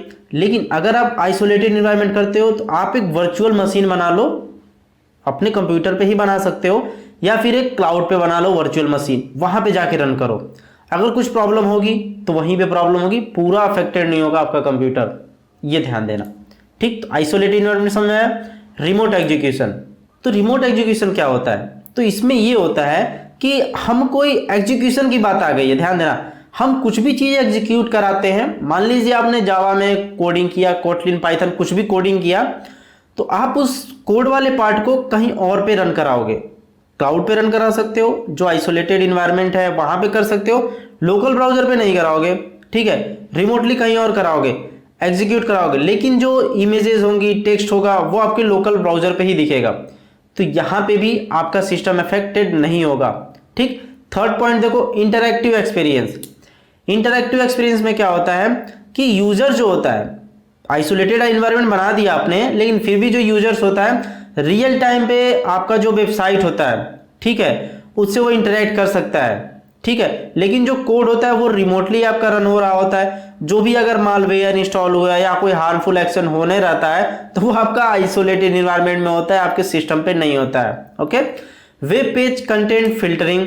वेब पेज कंटेंट फिल्टरिंग में क्या होता है कि कुछ ब्राउजर आइसोलेशंस होते हैं जो सॉल्यूशन के तौर पे एडमिनिस्ट्रेटर को अलाउ करते हैं कि वो जो डेंजरस पार्ट्स होता है वेबसाइट का उसे फिल्टर कर सके और एक एक्सेस कर सके, और एक सेफ कंटेंट को एक्सेस कर सके, उन्हें अलाउ करता है सेफ कंटेंट को एक्सेस करने के लिए। ठीक है, तो ये वेब पेज कंटेंट फिल्टरिंग होता है इसमें ब्राउजर आइसोलेशन में। आई होप कि सारी चीज समझ में आई होंगी आपको। तो ब्राउजर आइसोलेशन के बारे में अच्छी अच्छी बातें तो देख लिए कैसे काम करता है, बहुत मजा आया सुन के। तो चलो भाई इसके एडवांटेजेस एंड डिसएडवांटेज के बारे में देख लेते हैं। तो एडवांटेज में सबसे पहला देखो, इनहांस्ड सिक्योरिटी। तो भाई सिक्योरिटी तो इनहेंस करता है कि जैसे मान लो अगर कुछ प्रॉब्लम होने वाली है, अटैक होना है आपके लोकल कंप्यूटर पे, तो नहीं होगा क्योंकि हम आइसोलेटेड एनवायरनमेंट में काम करते हैं। तो ये आपके कंप्यूटर को बचाता है कि मैलिशियस कोड से, मैलिशियस वेबसाइट से आपका डिवाइस अफेक्ट ना हो। ठीक है, जो भी होगा वो आपका होगा आइसोलेटेड एनवायरनमेंट में। तो ये आपकी सिक्योरिटी को भी इनहेंस करता है। सेकेंड पॉइंट है protection against zero day attack. Zero day attack का मतलब क्या होता है कि जैसे कि मान लीजिए कोई वेबसाइट नई है, नई आपकी लॉन्च हुई है, तो उनमें अनडिस्कवर्ड वल्नरेबिलिटीज होती है, ठीक है, और उनमें थ्रेड्स वगैरह होते हैं। तो अगर वो चीजें होती हैं तो वो आपके आइसोलेटेड एनवायरनमेंट में ही पड़ी रहेंगी। भाई वल्नरेबिलिटी मिल गई, कोई अटैक किया गया, आपका आइसोलेटेड एनवायरनमेंट में ही जाएगा, लोकल सिस्टम तो अफेक्ट नहीं होगा, और भी फाइल तो आपकी नहीं उड़ेंगी ना, पूरा सिस्टम तो लॉक नहीं होगा, है ना। रैंसमवेयर मान लीजिए अटैक कर दिया तो पूरा सिस्टम लॉक हो गया, तो भाई आपका सारी फाइल चली जाएंगी। ऐसा नहीं जो चीज़ बनाया हो वही जाएगी, नहीं, सारा आपका फोल्डर चला जाएगा, लॉक हो जाएगा, है ना। तो ये सारी चीज़ें होती हैं। थर्ड पॉइंट देखो, रिडक्शन इन मालवेयर स्प्रेड। तो अगर आप एक आइसोलेटेड इन्वायरमेंट बना देते हो तो मैलिशियस जो डाउनलोड्स होते हैं, जो स्क्रिप्ट्स होती है, रैंसमवेयर जो होते हैं, वो डायरेक्ट आपके कंप्यूटर को एक्सेस नहीं कर सकते हैं, ठीक है, क्योंकि वो सारी चीज़ रिमोटली आपका आइसोलेटेड इन्वायरमेंट में चल रहा होता है ना। तो ये सारी चीज़ें होती हैं। फोर्थ पॉइंट देखो, सिक्योर वेब ब्राउजिंग। बहुत सिक्योर वेब ब्राउजिंग होती है यार यहाँ पे। तो यूजर मस्त चिल लोगे कंप्यूटर पे बैठ के मस्त से वेबसाइट को एक्सेस करता रहता है और कोई टेंशन नहीं होता कि कोई हार्मफुल वेबसाइट आएगी और उसके पूरे सिस्टम को प्रॉब्लम कर देगी, अफेक्ट कर देगी। नहीं करेगी भाई, चिल लोगे मस्त आइसोलेटेड एनवायरनमेंट में करता रहता है। अब डिसएडवांटेज की बात करते हैं भाई। Performance overhead. परफॉर्मेंस ओवरहेड में क्या होता है कि जैसे कि हम लोग जब ब्राउजिंग करते हैं रिमोट इन्वायरमेंट में, तो जो यूजर होता है वो लैगिंग जैसा एक्सपीरियंस करता है, स्लो लोड होता है चीजें, ठीक है। अब भाई देखो, वो कितना भी है तो क्लाउड पे है ना, मान लीजिए आपका इंटरनेट स्लो हो, उतना फास्ट लोड नहीं होगा, तो परफॉर्मेंस की भी प्रॉब्लम होती है कि कोई भी चीज हम अपने कंप्यूटर लोकली ओपन करते हैं तो बहुत फास्ट ओपन होता है, जब हम कहीं क्लाउड पे या रिमोटली ओपन करते हैं तो स्लो ओपन होता है, ठीक है। Increased cost. अरे फॉर एग्जांपल यार, अपने फोन में गैलरी में ओपन फोटो करो तो कितना फास्ट होता है, इंस्टाग्राम का फोटो ओपन करो तो कितना स्लो होता है, बहुत स्लो नहीं लेकिन एज कंपेयर स्लो होता है ना, तो वो चीज है। Increased cost. इंक्रीज्ड कॉस्ट में क्या होता है कि जो भी इंप्लीमेंटेशन एंड मेंटेनिंग होता है ना ब्राउजर आइसोलेशन का, ठीक है, इसके लिए डेडिकेटेड इंफ्रास्ट्रक्चर की जरूरत पड़ती है, वर्चुअल मशीन की, क्लाउड सर्विसेज से, AWS Azure, इन सब पे वो खरीदना पड़ता है पैसे देके, जो कि आपके पैसे कि भाई जब पैसे बढ़ेंगे तो कॉस्ट बढ़ेगी आपकी, तो ये सारी चीज़ें बिजनेस की कॉस्ट इंक्रीज करती है, तो ये भी एक डिसएडवांटेज है। Limited compatibility. लिमिटेड कंपैटिबिलिटी में क्या होता है कि कुछ वेब एप्लीकेशंस और कुछ वेबसाइट्स होती हैं जो आइसोलेटेड एनवायरनमेंट में अच्छे तरीके से काम नहीं करती हैं, ठीक है, उनको एक्सेस की नीड होती है, डायरेक्ट एक्सेस की नीड होती है लोकल सिस्टम की, तभी वो काम करते हैं, तो ये भी एक डिसएडवांटेज देखने को मिलता है। Complex management. फोर्थ पॉइंट पे क्या है कि यहाँ पे जो आइसोलेटेड एनवायरनमेंट इसको मैनेज करना, मेंटेन करना एक लार्ज नंबर ऑफ यूजर्स के लिए काफ़ी मुश्किल होता है, काफ़ी कॉम्प्लेक्स होता है, बहुत सारे रिसोर्सेज की जरूरत पड़ती है, तो ये भी एक डिसएडवांटेज होता है इसका। ओके, देन अब बात करते हैं web security with its goal. Okay, तो वेब सिक्योरिटी क्या होती है, इसके गोल क्या क्या होते हैं, इन सारे चीज़ों को चलो समझते हैं। तो वेब सिक्योरिटी इसके गोल्स के बारे में डिफिनीशन समझते हैं क्या है। तो web security refers to the protection of website. तो भाई वेब सिक्योरिटी का मतलब क्या है, वेब मतलब वही वेब की दुनिया, इंटरनेट की मदद जो भी एक्सेस करते हैं वेबसाइट वगैरह, www.web है, ठीक है।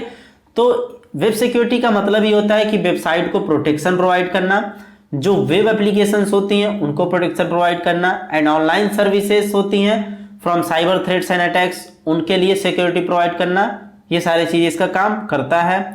It involves using various security measures to prevent unauthorised access. ये बहुत सारी वेरियस सिक्योरिटी मेजर्स को यूज करता है जिससे ये प्रिवेंट करता है अनऑथराइज्ड एक्सेस, डेटा ब्रीच होने से, मालवेयर अटैक से, या अदर जो भी मैलिशियस एक्टिविटीज, रैंसमवेयर, जो भी चीज़ें होती हैं जो टारगेटिंग वेब सिस्टम, जो वेब सिस्टम को टारगेट करती हैं, उनके लिए क्या करता है, सिक्योरिटी प्रोवाइड करता है। ओके, समझ में आई चीज़ें।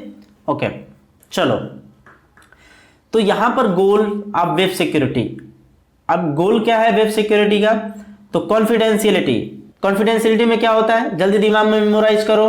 कॉन्फिडेंशियलिटी क्या होता है, ये इंश्योर करता है कि जो भी सेंसिटिव इंफॉर्मेशन होती है, सेंसिटिव डेटा होती है, जैसे कि पासवर्ड, पेमेंट डिटेल, ये सारी चीजें होती है प्राइवेट होती हैं और एक ऑथराइज बंदे के थ्रू ही एक्सेस की जा सकती हैं। ओके, तो वो होती है कॉन्फिडेंशियल। इंटीग्रिटी में क्या होता है, ये क्या करता है कि जो डेटा आपका है उसे अल्टर्ड, टेम्पर्ड, यानी डेटा में कोई चेंजेस ना हो उसको होने से बचाती है, और कोई थर्ड बंदे के थ्रू ये टेम्पर्ड डेटा ना किया जा सके, ठीक है। ट्रांसमिशन के टाइम एक जगह से दूसरी जगह सेंड करने में या स्टोरेज में जो डेटा आपका स्टोर है, तो ये इंटीग्रिटी मेंटेन करता है। जैसे कि यार एक जगह से दूसरी जगह व्हाट्सएप का मैसेज सेंड करते हैं तो सेम मैसेज आता है ना, तो वो इंटीग्रिटी मेंटेन करता है। अवेलेबिलिटी। अवेलेबिलिटी मतलब क्या होता है कि जब भी यूजर डिमांड करे डेटा का तब उसे डेटा मिलना चाहिए, तो वो अवेलेबिलिटी होता है। ऑथेंटिकेशन क्या होता है, बोलो दिमाग बोलो, बोलते रहो। ऑथेंटिकेशन क्या होता है कि ये यूजर्स की आइडेंटिटी को वेरीफाई करता है। जैसे आप किसी वेब एप्लीकेशन में जाते हो तो आप अपना आईडी पासवर्ड डालते हो और अपने आप को ऑथेंटिकेट करते हो, ठीक है, और उसके अंदर जाते हो, सेंसिटिव रिसोर्सेज को एक्सेस करते हो, ठीक है। ऑथराइजेशन क्या होता है, बोलो, अब बोलते रहो मन में कि ऑथराइजेशन क्या होता है। इसमें होता है लेवल ऑफ एक्सेस होता है, ठीक है, किसी भी सिस्टम का लेवल ऑफ एक्सेस होता है कि ये बंदा क्या डेटा को एक्सेस कर सकता है बेस्ड अपॉन रोल, इसमें रोल का कॉन्सेप्ट आ जाता है। ठीक है, ऑथेंटिकेशन क्या होता है कि कोई एक वेबसाइट है अमेजोन की, राइट, आप उसमें जाते हो, आईडी पासवर्ड लॉगिन करके चले जाते हो, तो ऑथेंटिकेट करके चले गए, लेकिन अब उसके अंदर रोल कि आप क्या यूजर हो, एडमिन हो या सेलर हो, क्या हो, देन उसके अकॉर्डिंग आप उसमें काम कर सकते हो। तो ऑथराइजेशन का होता है कि बंदा है क्या, ठीक है, ऐसे कंपनी में होता है कि बंदा किस पोजीशन पे, मैनेजर है कि एचआर है कि एडमिन है, क्या है, ये सारी चीजें फिर वहां पे ऑथराइजेशन के तौर पे रोल के अकॉर्डिंग देखी जाती है। नॉन रेपुडिएशन में क्या होता है, नॉन रेपुडिएशन में क्या होता है कि अगर, ध्यान देना, अगर कोई वेब एप्लीकेशन में कोई ऑपरेशन परफॉर्म कर दिया गया किसी यूजर के थ्रू, तो डिनाई नहीं कर सकता कि मैंने किया है, और चीज डिलीट नहीं होती। जैसे कि आप बैंक में कोई ट्रांजैक्शन करते हो, पैसा निकालते हो, तो आप उस डेटा को चेंज नहीं कर सकते कि मैंने पैसा निकाल लिया और वहां से डिलीट कर दो कि पैसा नहीं निकला, नहीं, वो नॉन रिपुडिएशन होता है, यानी आप उसे चेंज नहीं कर सकते हो। तो यानी कि एक तरह की प्रूफ ऑफ एक्टिविटी होती है, ठीक है, कि नॉन रिपुडिएशन जो होता है ये प्रोवाइड करता है प्रूफ ऑफ एक्टिविटी कि ये बंदे ने ये चीज किया है, उस ट्रांजैक्शन का लॉग्स निकाल के वो देता है। तो आई होप कि सारी चीज आपको समझ में आई होगी अच्छी तरीके से। दोस्तों अब हम लोग बात करने जा रहे हैं थ्रेट मॉडलिंग मेथोडोलॉजीज के बारे में, तो इसको हम बहुत अच्छे तरीके से समझेंगे और ये इंपॉर्टेंट भी है आपके एग्जाम के पॉइंट ऑफ व्यू से, तो इसे अच्छे तरीके से आप लोग समझिएगा।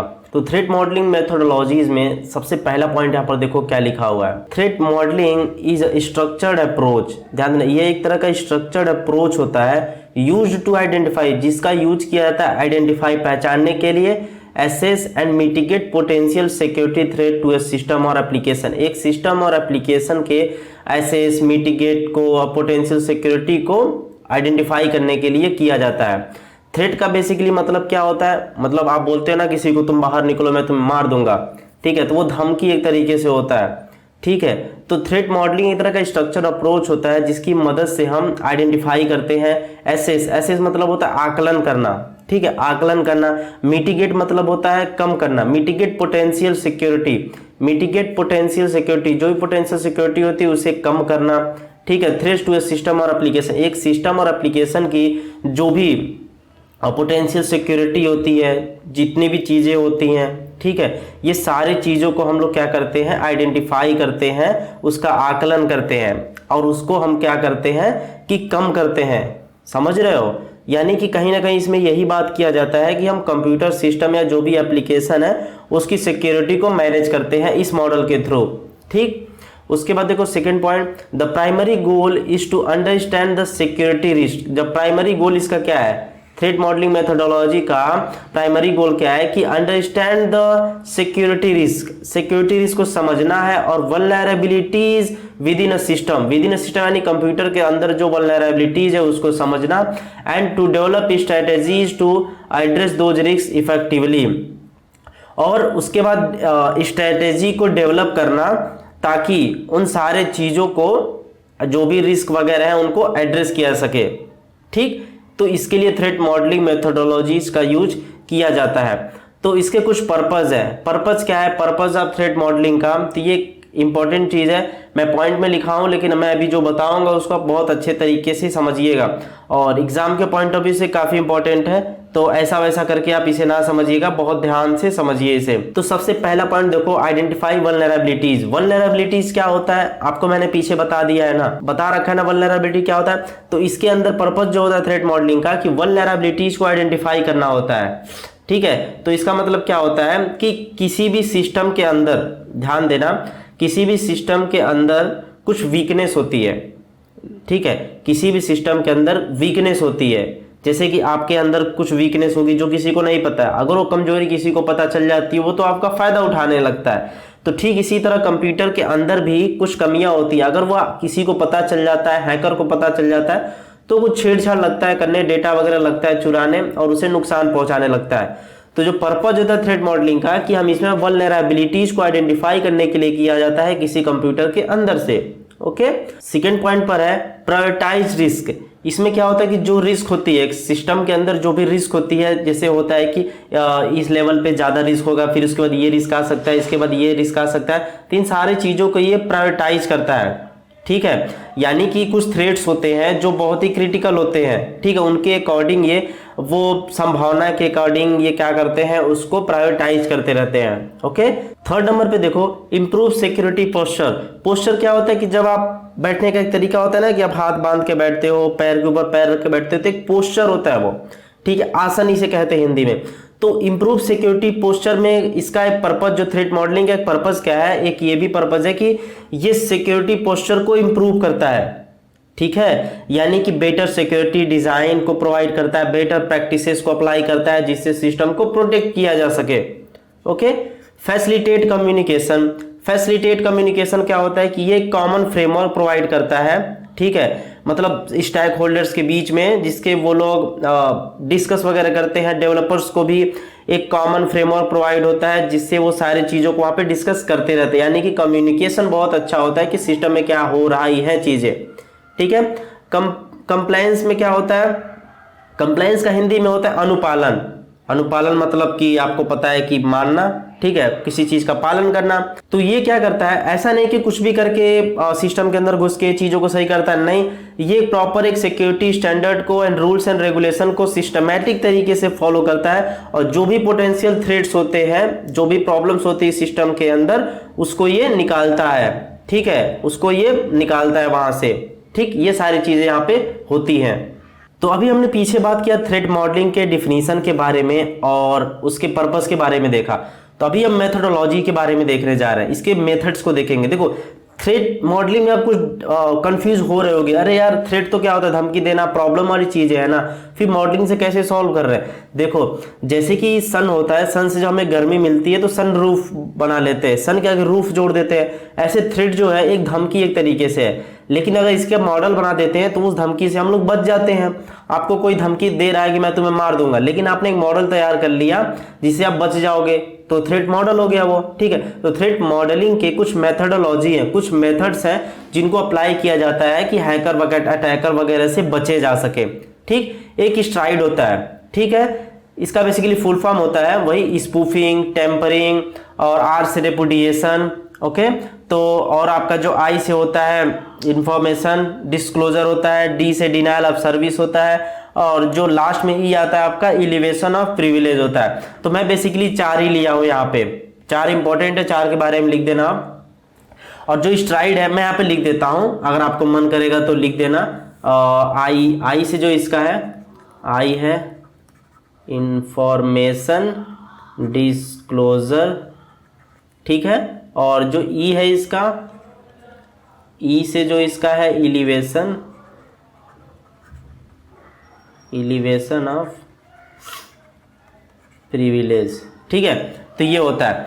तो बेसिकली मैं 4 के बारे में आपको बताऊंगा। स्पूफिंग बारे में पीछे बता चुका हूं। स्पूफिंग का मेन कॉन्सेप्ट क्या होता है कि एक नकली आदमी, जैसे कि क्या होता है कि कॉल आता है ना फर्जी, कि लोग कॉल करते हैं, बोलते हैं आपके बच्चे का एक्सीडेंट हो गया है, जल्दी से आप क्या करिए कि पैसा भेजिए, मैं उसका अंकल बोल रहा हूँ, बोल देते हैं, मतलब घर के लोग होते हैं ना, बोल देते कि अरे मैं आपके बच्चे का टीचर बोल रहा हूँ, उसका एक्सीडेंट हो गया, मैं उसे हॉस्पिटल में एडमिट कराया हूँ, जल्दी पैसा भेजिए, पैसे की ज़रूरत है, नहीं तो आपके बच्चे की प्रॉब्लम होगी। तो आप जल्दी से पैसा भेज दे तो पैसा लेके भाग जाता है, यानी उसने स्पूफिंग कर दिया। यानी कि जाली आदमी, एक होता है कि एक असली इंसान बनने का ट्राई करना, ठीक है, खुद को प्रेडिक्ट करना कि मैं असली इंसान हूं। तो ऐसे ही कंप्यूटर की दुनिया में भी क्या होता है कि अटैकर्स जो होते हैं अपने आप को एक ऑथेंटिकेट यानी कि ओरिजिनल यूजर्स बताते हैं कि मैं ही सिस्टम का मालिक हूं, और वैसे वो लोग अटैक कर देते हैं बहुत सारे सिस्टम को। तो वो स्पूफिंग की कैटेगरी में आता है, यानी कि वो रियल नहीं होते लेकिन प्रेडिक्ट करते हैं कि वो रियल है। समझ रहे हो? तो ये सारी चीजें होती हैं, ठीक, मतलब वो अपने आप को ट्रस्ट जैसा फील कराते हैं कि मैं ओरिजिनल हूँ, तो वो स्पूफिंग के अंदर आता है। टेम्परिंग में क्या होता है कि अगर कोई डेटा आपका मॉडिफाई हो जाता है, ठीक है, तो वो टेम्परिंग के अंतर्गत आ जाता है, ठीक। तो ये माइक्रोसॉफ्ट के थ्रू बनाया गया है जिससे हम थ्रेड्स को आइडेंटिफाई कर सके। ये जो इतनी चीजें हैं थ्रेड्स को आइडेंटिफाई करने के लिए किया जाता है, ध्यान देना, स्ट्राइड का यूज थ्रेड्स को आइडेंटिफाई करने के लिए किया जाता है। तो स्पूफिंग के जरिए भी पता करते हैं कि कौन बंद कोई फर्जी तो नहीं है। टेम्परिंग, अगर डेटा मॉडिफाइंग डेटा अगर कुछ देखने के लिए मिल रहा है तो वहाँ पे भी टेम्परिंग होता है तो पता चल जाता है। रेपुडिएशन मतलब क्या होता है, मैं रेपुडिएशन पीछे बता चुका हूँ, अभी जस्ट बताया हूँ नॉन रेपुडिएशन। तो रेपुडिएशन में क्या होता है कि जैसे कि आपने कोई ट्रांजेक्शन किया और इनकार कर रहे हैं कि मैंने नहीं किया, तो वो रेपुडिएशन में आ जाता है। कोई जो मैंने बैंक वाला एग्जाम्पल बताया था, denial of service 4th number पे, कोई भी सर्विस अवेलेबल है तो उसे डिसरप्ट कर देना, बंद कर देना। फॉर एग्जांपल कि स्लो कर देना। फॉर एग्जांपल कोई वेबसाइट है जिस पे क्या होता है कि कभी कभी वेबसाइट स्लो हो जाती है, रिस्पॉन्स नहीं करती है, तो उस पर जो बॉट्स का अटैक करवा देते हैं, बहुत सारे अटैक हैकर जो होते हैं, तो वेबसाइट रिस्पॉन्स ही नहीं करती है, तो डिनाइल ऑफ सर्विस में आ जाता है वो। ठीक है, तो ये सारी चीज़ें होती हैं स्ट्राइड के अंदर। फिर सेकेंड पॉइंट पे आता है आपका ऑक्टेव। ऑक्टेव का फुल फॉर्म होता है operationally critical threat asset and vulnerability evaluation. ठीक है, एसेट वही है यार आपका, जो क्या बोलते हैं वो होता है संपत्ति को एसेट बोलते हैं। तो ये बेसिकली क्या करता है, ए फ्रेमवर्क, एक तरह का फ्रेमवर्क है जो फोकस्ड ऑन ऑर्गेनाइजेशनल रिस्क या ऑर्गेनाइजेशनल रिस्क पे फोकस करता है, एंड एसेट मैनेजमेंट, जो संपत्ति होता है उसको मैनेज करता है। अब संपत्ति क्या होता है, किसी कंपनी का डेटा होता है, कंप्यूटर के अंदर जो इन्फॉर्मेशन है, जो डेटा है, वही एसेट होता है किसी भी ऑर्गेनाइजेशन, किसी कंपनी का, है ना। उसके लिए उससे इंपॉर्टेंट क्या है, it encourages teams to identify critical assets. ये टीम को इनकरेज करता है ताकि वो जो भी क्रिटिकल एसेट्स हैं उनको आइडेंटिफाई कर सके, इवैल्यूएट वल्नरेबिलिटी को इवैल्यूएट कर सके, और एसेस रिस्क को वो आइडेंटिफाई कर सके कि जो संपत्ति है उस पर कितना रिस्क है, सारी चीज़ें वो इसकी मदद से कर सकता है। ठीक है, उसके बाद आता है पास्ता, खाने वाला पास्ता नहीं है पास्ता ये process for attack simulation and threat analysis. ठीक, तो नाम से ही पता चल रहा है कि कुछ एनालिसिस का काम होता है। तो देखो इसमें risk centric approach that combines attack simulation with threat analysis. तो ये एक सिमुलेशन की प्रक्रिया इसमें की जाती है कि ऐसे अटैक होता है, वो सारी चीज़ को सिमुलेट करके देखा जाता है और प्रॉपर थ्रेट की एनालिसिस की जाती है कि हाँ ये चीज़ें हैपनिंग हो सकती हैं, तो उनको ठीक किया जाता है। किसी भी कंपनी के अंदर साइबर सिक्योरिटी एक्सपर्ट्स क्यों होते हैं, ताकि वो उस वेबसाइट को लेते हैं, खुद वो उस वेबसाइट को हैक करते हैं और टेक्निक्स को देखते हैं कि ये हैक हो सकता है, अगर कुछ दिखता है तो फिर वो डेवलपमेंट टीम को बताते हैं कि ये चीज़ें ऐसे हो सकती हैं, गड़बड़ है, हैक हो सकता है, तो फिर वो ठीक करते हैं। तो प्रॉपर अच्छे तरीके से एनालिसिस किया जाता है वहाँ पे, फिर वो मार्केट में लॉन्च किया जाता है। लेकिन अटैकर तो भाई हैकर तो होते हैं, दिमागदार वाले निकाल लेते हैं फिर कुछ। दुनिया में हर कोई तो एक जैसा नहीं है ना, इंटेलिजेंट भी बहुत लोग हैं, हर कोई इंटेलिजेंट नहीं है, ना ही कोई ऐसा इंसान इस दुनिया में जो बहुत ही इंटेलिजेंट है, उससे भी बड़ा कोई है। ठीक, pasta emphasises understanding the threat. ठीक, एम्फसाइजेज मतलब जोर देना, जो पास्ता है एम्फसाइज करता है understanding the threat landscape and the potential impact of threats. ठीक है, जो पोटेंशियल इम्पैक्ट होता है थ्रेट्स का, ठीक है, उस पर ज़्यादा एम्फसाइज करता है, उस पर ज़्यादा ये जोर करता है। ठीक है, ताकि उसकी चीज़ों को समझने पे ज़्यादा ये जोर करता है। ठीक है, ताकि हम सिमुलेट वगैरह करके प्रॉपर एनालिसिस करके चीज़ों को समझ सके पास्ता में। ठीक है, अटैक ट्रीज के समझ में आ रहा होगा नाम से कि कुछ ट्री के हायरार्किकल स्ट्रक्चर कुछ होगा। तो देखो यहाँ पे hierarchical diagram that break down potential attacks. तो पोटेंशियल अटैक्स जो होते हैं उनको ब्रेक डाउन करता है। ठीक है, ट्री के फॉर्मेट में ऐसे ब्रेक करता है on system into various paths and strategies. Various path and strategies में ये क्या करता है, उसे ब्रेक करता रहता है। जो क्या करता है, it's helps visualise and prioritise threats based on their feasibility and impact. तो फिजिबिलिटी एंड इम्पैक्ट के अकॉर्डिंग उसे प्रायोरिटाइज किया जाता है, थ्रेट को ये प्रायोरिटाइज किया जाता है, और ये हेल्प होता है कि हम उसको देख के विजुअलाइज कर सके और उन थ्रेट को प्रायोरिटाइज कर सके। ठीक है, कि ये थ्रेट्स क्या इम्पैक्ट डालेगा, अच्छा ये थ्रेट क्या इम्पैक्ट डालेगा, तो ये सारी चीज़ों को हम लोग वहाँ पे देख सकते हैं इसकी मदद से। ओके, देन इसके बाद आता है माइक्रोसॉफ्ट थ्रेट मॉडलिंग टूल। तो ये एक होता है a free tool that helps team create data flow diagram. ये टीम को हेल्प करता है कि वो एक डीएफडी डायग्राम को बनाते हैं, identify threats using STRIDE methodology. जो मैं अभी पीछे स्ट्राइड के बारे में मेथड बताया ना, जिसकी मदद से हम लोग थ्रेट्स वगैरह को आइडेंटिफाई करते हैं, तो ये स्ट्राइड को यूज करता है जिससे थ्रेड्स वगैरह को आइडेंटिफाई करता है। ठीक, ओवास्प थ्रेड ड्रैगन एक होता है, ये बेसिकली ओपन सोर्स टूल है जो यूजर्स को अलाउ करता है कि create thread model and provide support for both DFD and attack trees. ठीक है, ये ओवास्प करता है। और थ्रेड मॉडलर जो है एक commercial tool that automates threat modelling by integrating with various development environment and providing a visual interface for thread analysis। तो ये क्या करता है, इन सारे चीज़ों को कमर्शियल टूल है जो क्या करता है, जितनी भी चीज़ें उनको ऑटोमेट करता है और एक विजुअल इंटरफेस प्रोवाइड कर देता है जिसकी मदद से चीज़ों थ्रेड्स को एनालिसिस वगैरह की जाती है। ठीक है। ईयूएस रिस्क में क्या होता है, thread modelling platform that allow for automated risk analysis and compliance management. ठीक, तो ये भी एक तरह का ऑटोमेटेड रिस्क एनालिसिस प्लेटफॉर्म होता है। ठीक है, थ्रेड मॉडल होता है जिसकी मदद से हम चीज़ों को एनालिसिस रिस्क वगैरह को करते हैं। ठीक, तो ये सारी चीज़ें यहाँ पे होती है।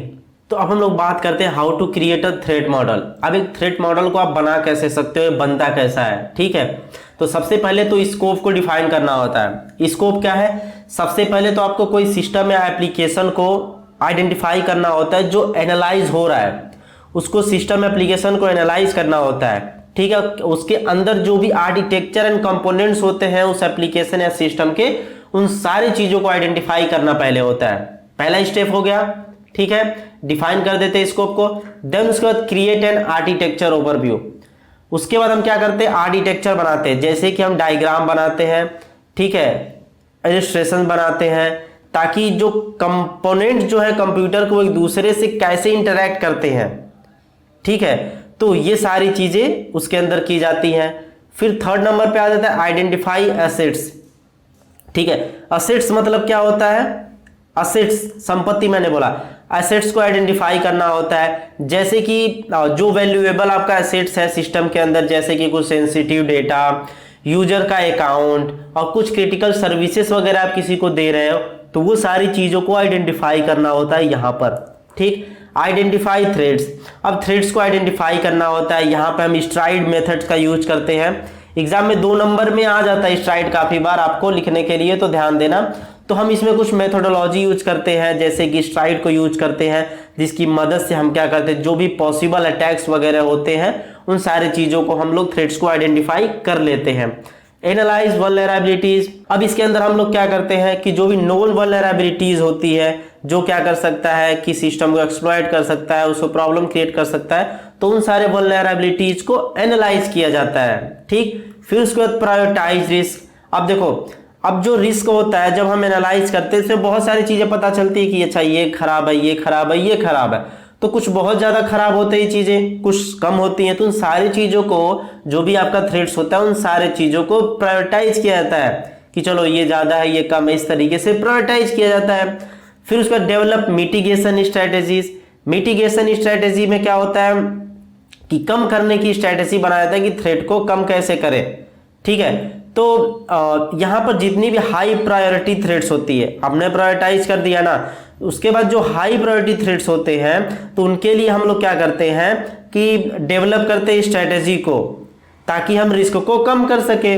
और इसके अंतर्गत क्या चीज़ें इंक्लूड होती हैं, जैसे कि टेक्निकल कंट्रोल होता है, पॉलिसी चेंजेस होती है और कुछ सिक्योरिटी प्रैक्टिसेस वगैरह होती हैं। ये सारी चीज़ें इससे अंतर्गत की जाती है। Review and update. अब देखो, रिव्यू एंड अपडेट में क्या होता है कि रेगुलर बेस पे आपको चीज़ों को रिव्यू भी करना होता है और थ्रेड मॉडल को अपडेट करना होता है। अगर आप चेंजेस को अब और चीज़ों को रिव्यू नहीं करोगे, एक बार करके छोड़ दोगे, तो फिर प्रॉब्लमेटिक होती है। इसीलिए टाइम टू टाइम रिव्यू करना होता है और चीज़ों को अपडेट करना होता है। तो थ्रेड मॉडल इस तरीके से बनता है, रिव्यू होता है, फिर अपडेट होता है। तो ये सारी चीज़ें ऐसे होती है। आई होप की चीज़ें समझ में आपको आई होंगी। अब हम लोग बात करने जा रहे हैं रेंडरिंग इंजन के बारे में। ठीक है, तो रेंडरिंग का हिंदी में बेसिकली प्रतिपादन होता है। प्रतिपादन, मैं हिंदी इसलिए लिख देता हूँ ताकि चीज़ आपको समझ में आया करे, क्योंकि हम लोग हिंदी लैंग्वेज वाले हैं। यूपी में जितने लोग होते हैं, कुछ बिहारी भी हैं होंगे, तो भोजपुरी बोलते हैं, नहीं बिहार के होंगे। जैसे जो कुछ लोग बनारस देवरिया साइड के होंगे, है ना, तो इधर के आजमगढ़ के साइड के होंगे, तो वो लोग गोरखपुर साइड के होंगे, तो वो लोग भोजपुरी वगैरह बोलते होंगे। तो कोई दिक्कत नहीं, भोजपुरी बोलते हैं, हिंदी भी बोलते हैं लोग, तो ऐसा कोई बात नहीं है, सब एक जैसे ही हम लोग हैं। तो रेंडरिंग मतलब प्रतिपादन होता है बेसिकली। ठीक है, रेंडरिंग इंजन क्या होता है बेसिकली, चलो इसे समझते हैं। तो अब हम रेंडरिंग इंजन का सबसे पहला पॉइंट समझते हैं, रेंडरिंग। अभी मैंने प्रतिपादन बताया ना, तो रेंडरिंग का मतलब होता है काइंड ऑफ डिलीवरी भी होता है। रेंडरिंग मतलब आपने फ्लिपकार्ट से कुछ ऑर्डर किया, फोन ऑर्डर किया, अभी बिग बिलियन डे चल रहा था, तो आपने ऑर्डर किया, फोन आपके पास पहुंच गया। काइंड ऑफ वो डिलीवरी बंदा जो बंदा डिलीवर किया है, वो आपके पास रेंडर कर दिया, उस सामान को पहुंचा दिया, पहुंच गया ना ये चीज। तो रेंडरिंग और इमेज सिंथेसिस दोनों सेम ही चीज है। Is the process of creating images, ये एक तरह का प्रोसेस होता है इमेज को क्रिएट करना, ठीक है। क्या करता है, फ्रॉम 2D और 3D models using computer program. तो कंप्यूटर प्रोग्राम को यूज करके, यूजिंग कंप्यूटर प्रोग्राम को यूज करके और 2D और 3D मॉडल्स से ये क्या करता है, इमेज को क्रिएट करता है। तो ये सारी चीजें 2D और 3D मॉडल्स होते हैं और फिर उसके बाद कंप्यूटर प्रोग्राम को यूज करता है और इमेजेस को क्रिएट करता है। समझ में आ गया आपको? तो ये होता है रेंडरिंग। सेकंड पॉइंट देखो, when we talk about rendering we mean the authentic creation of realistic और artistic visual that we can see on screen. जब हम रेंडरिंग के बारे में बात करते हैं तो हमारा मतलब होता है कि एक ऑथेंटिक क्रिएशन हो, एक रियलिस्टिक चीजें हो जो हमारे स्क्रीन पे दिखे, एज इट इज दिखे, ठीक है। The final image produce is called render. जो फाइनल इमेज दिखता है वही रेंडर होता है।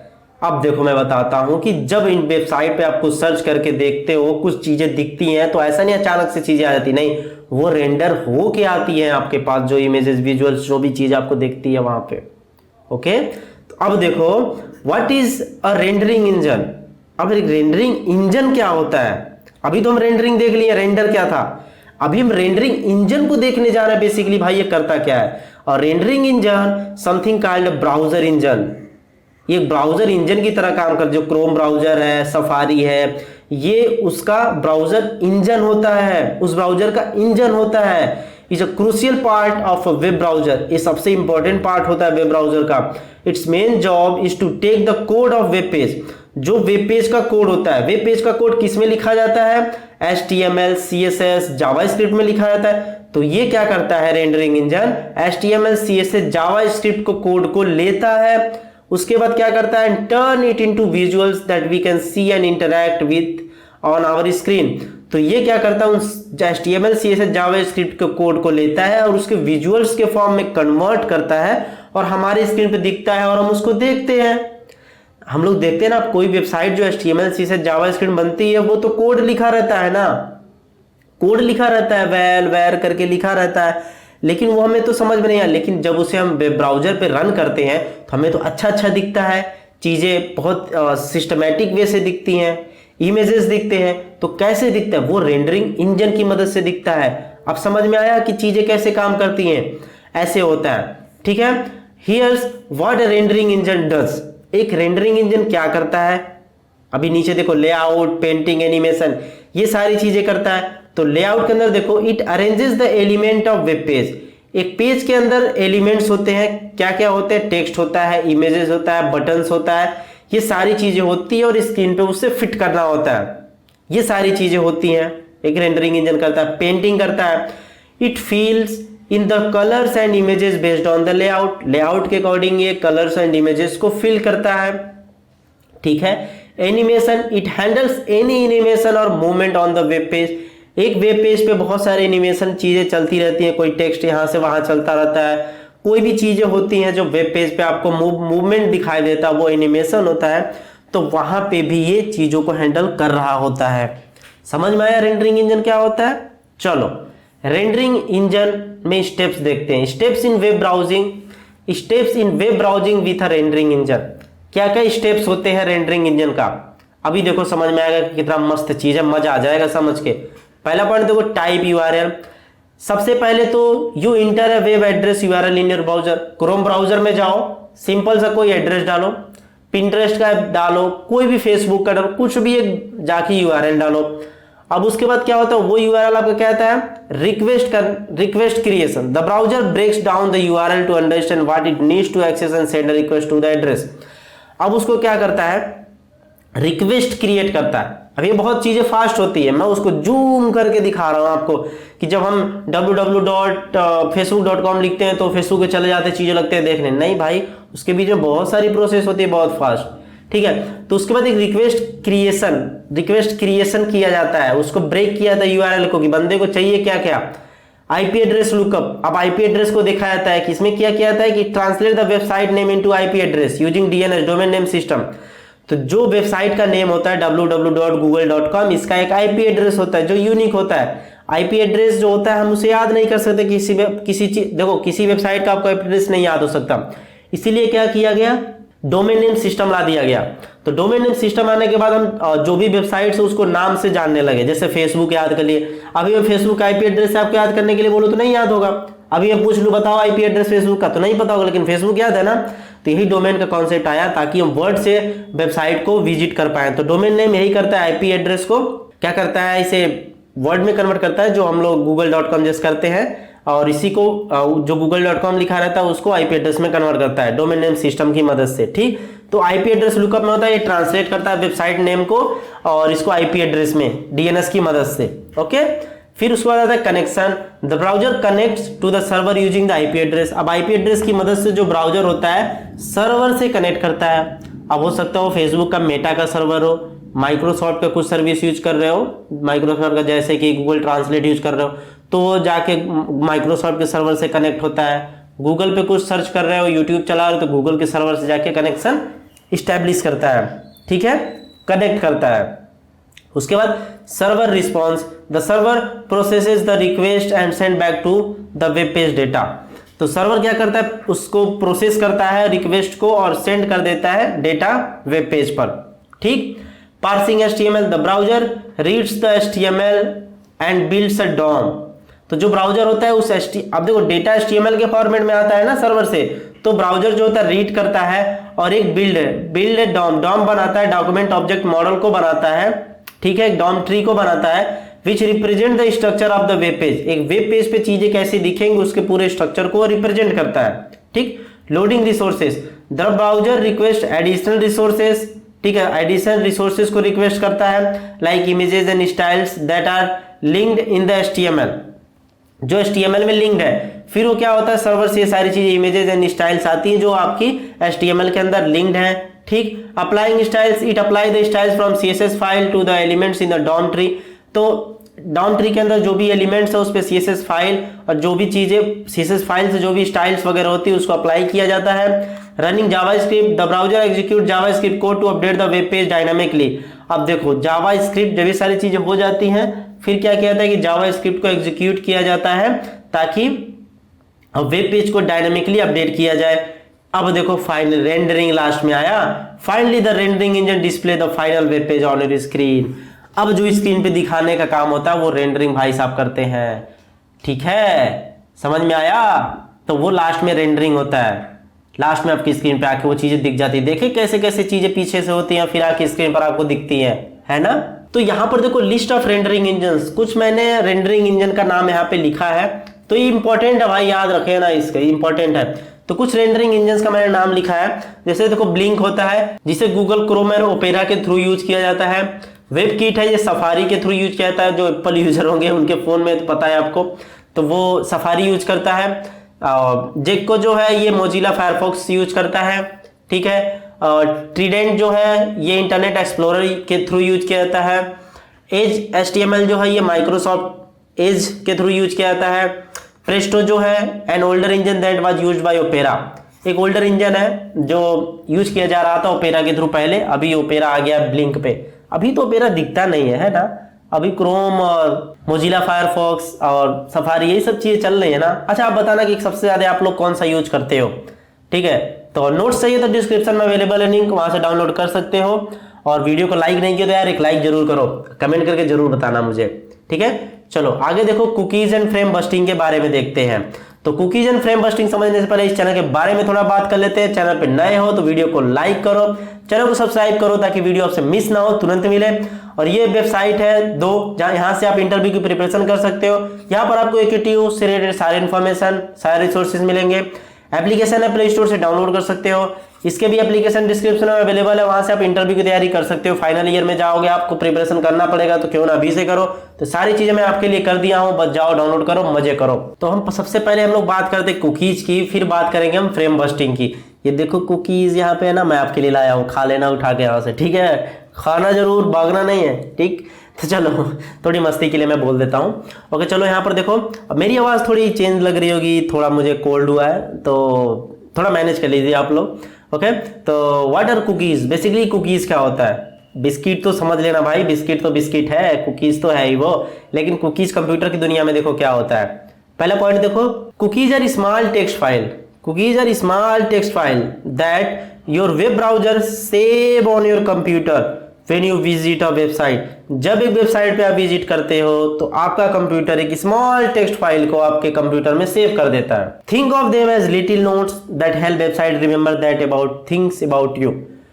तो एक छोटा सा नोट क्या करता है कि उस वेबसाइट को याद रखने में मदद करता है आपके बारे में कुछ इंफॉर्मेशन। ठीक है, तो ये कुकीज हो गया। How do cookies work, cookies काम कैसे करता है। पहला पॉइंट देखो, the first time you visit a website, the first time visit your website it create a new cookie that collect information. जब आप पहली बार किसी वेबसाइट पे जाते हो तो वो एक नया कुकी बनाता है, आपकी इंफॉर्मेशन को कलेक्ट करता है। ठीक, this information can include your preferences, आपकी प्रेफरेंसेस क्या है, login details and what you did on the site, आपने उस वेबसाइट पे क्या किया, आपके प्रेफरेंसेस क्या है, लॉगिन डिटेल्स क्या है, इन सारे इंफॉर्मेशन को वो कलेक्ट करता है। थर्ड पॉइंट देखो, this helps the website provide a more personalised experience the next time you visit. तो ये सारी चीजें वो आपकी कुछ परेशान करने के लिए नहीं करता, बल्कि आपको और पर्सनलाइज एक्सपीरियंस देने के लिए वो यूज करता है कि ताकि नेक्स्ट टाइम पे जब वेबसाइट को आप विजिट करो तो आपको और पर्सनलाइज एक्सपीरियंस दे, जो कंटेंट आपको देखना है वही कंटेंट आपको दिखाए। राइट, अरे यूट्यूब पे जाके एक बार सर्च कर दो भाई कि कोई गाना, अभी देखो उसे सजेशन इतना पर्सनलाइज तुम्हें देगा कि पागल ही कर देगा वो तो सर्च बेस पे वो देता है। ठीक है, वो कुकीज ना समझ लेना आप लोग। ठीक, तो वो सारी चीजें होती है।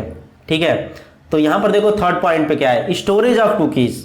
कुकीज का स्टोरेज क्या है, some web browser keep all cookies in one file, all cookies in one file but they are organized in a way that breaks the information into different parts on the website can read them easily। तो वो एक ही file में, कुछ web browser होते हैं सारे cookies को एक ही फाइल में डाल देते हैं, और लेकिन वो ऑर्गेनाइज होता है। ठीक है, जो वेबसाइट आसानी से उनके आसानी तरीके से वो पढ़ सकती है। आई होप कि कुकीज का ये कॉन्सेप्ट आपको इतना समझ में आया होगा। तो अभी हम बात करने जा रहे हैं फ्रेम बस्टिंग के बारे में कि फ्रेम बस्टिंग क्या होता है। What is frame busting, bust मतलब फटना। ठीक है, तो frame busting is a technique, frame busting is a technique used in web pages to prevent them from being displayed inside a sub frame. जो page होता है वो उसके प्रिवेंट करता है कि वो सब फ्रेम के अंदर डिस्प्ले ना हो। जैसे कि like smaller window with in a web page, एक वेब पेज के अंदर एक स्मॉलर विंडो जो दिखता है वो से बचने से प्रिवेंट करता है। ठीक, this is important for security reason, ये सिक्योरिटी रीजन के लिए इंपॉर्टेंट है। ठीक, why is frame busting important, क्यों इंपॉर्टेंट है। Frame busting is mainly used to protect against click jacking, click jacking जो होती है उससे प्रोटेक्ट करने के लिए किया जाता है। और type of attack where malicious website tricks user into clicking on something different from what they think they are clicking.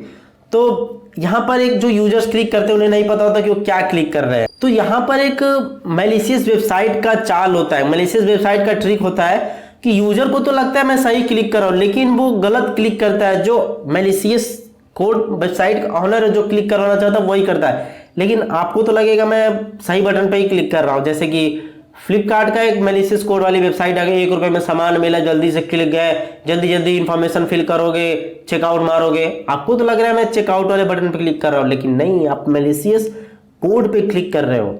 तो ये मैंने एग्जांपल बताया।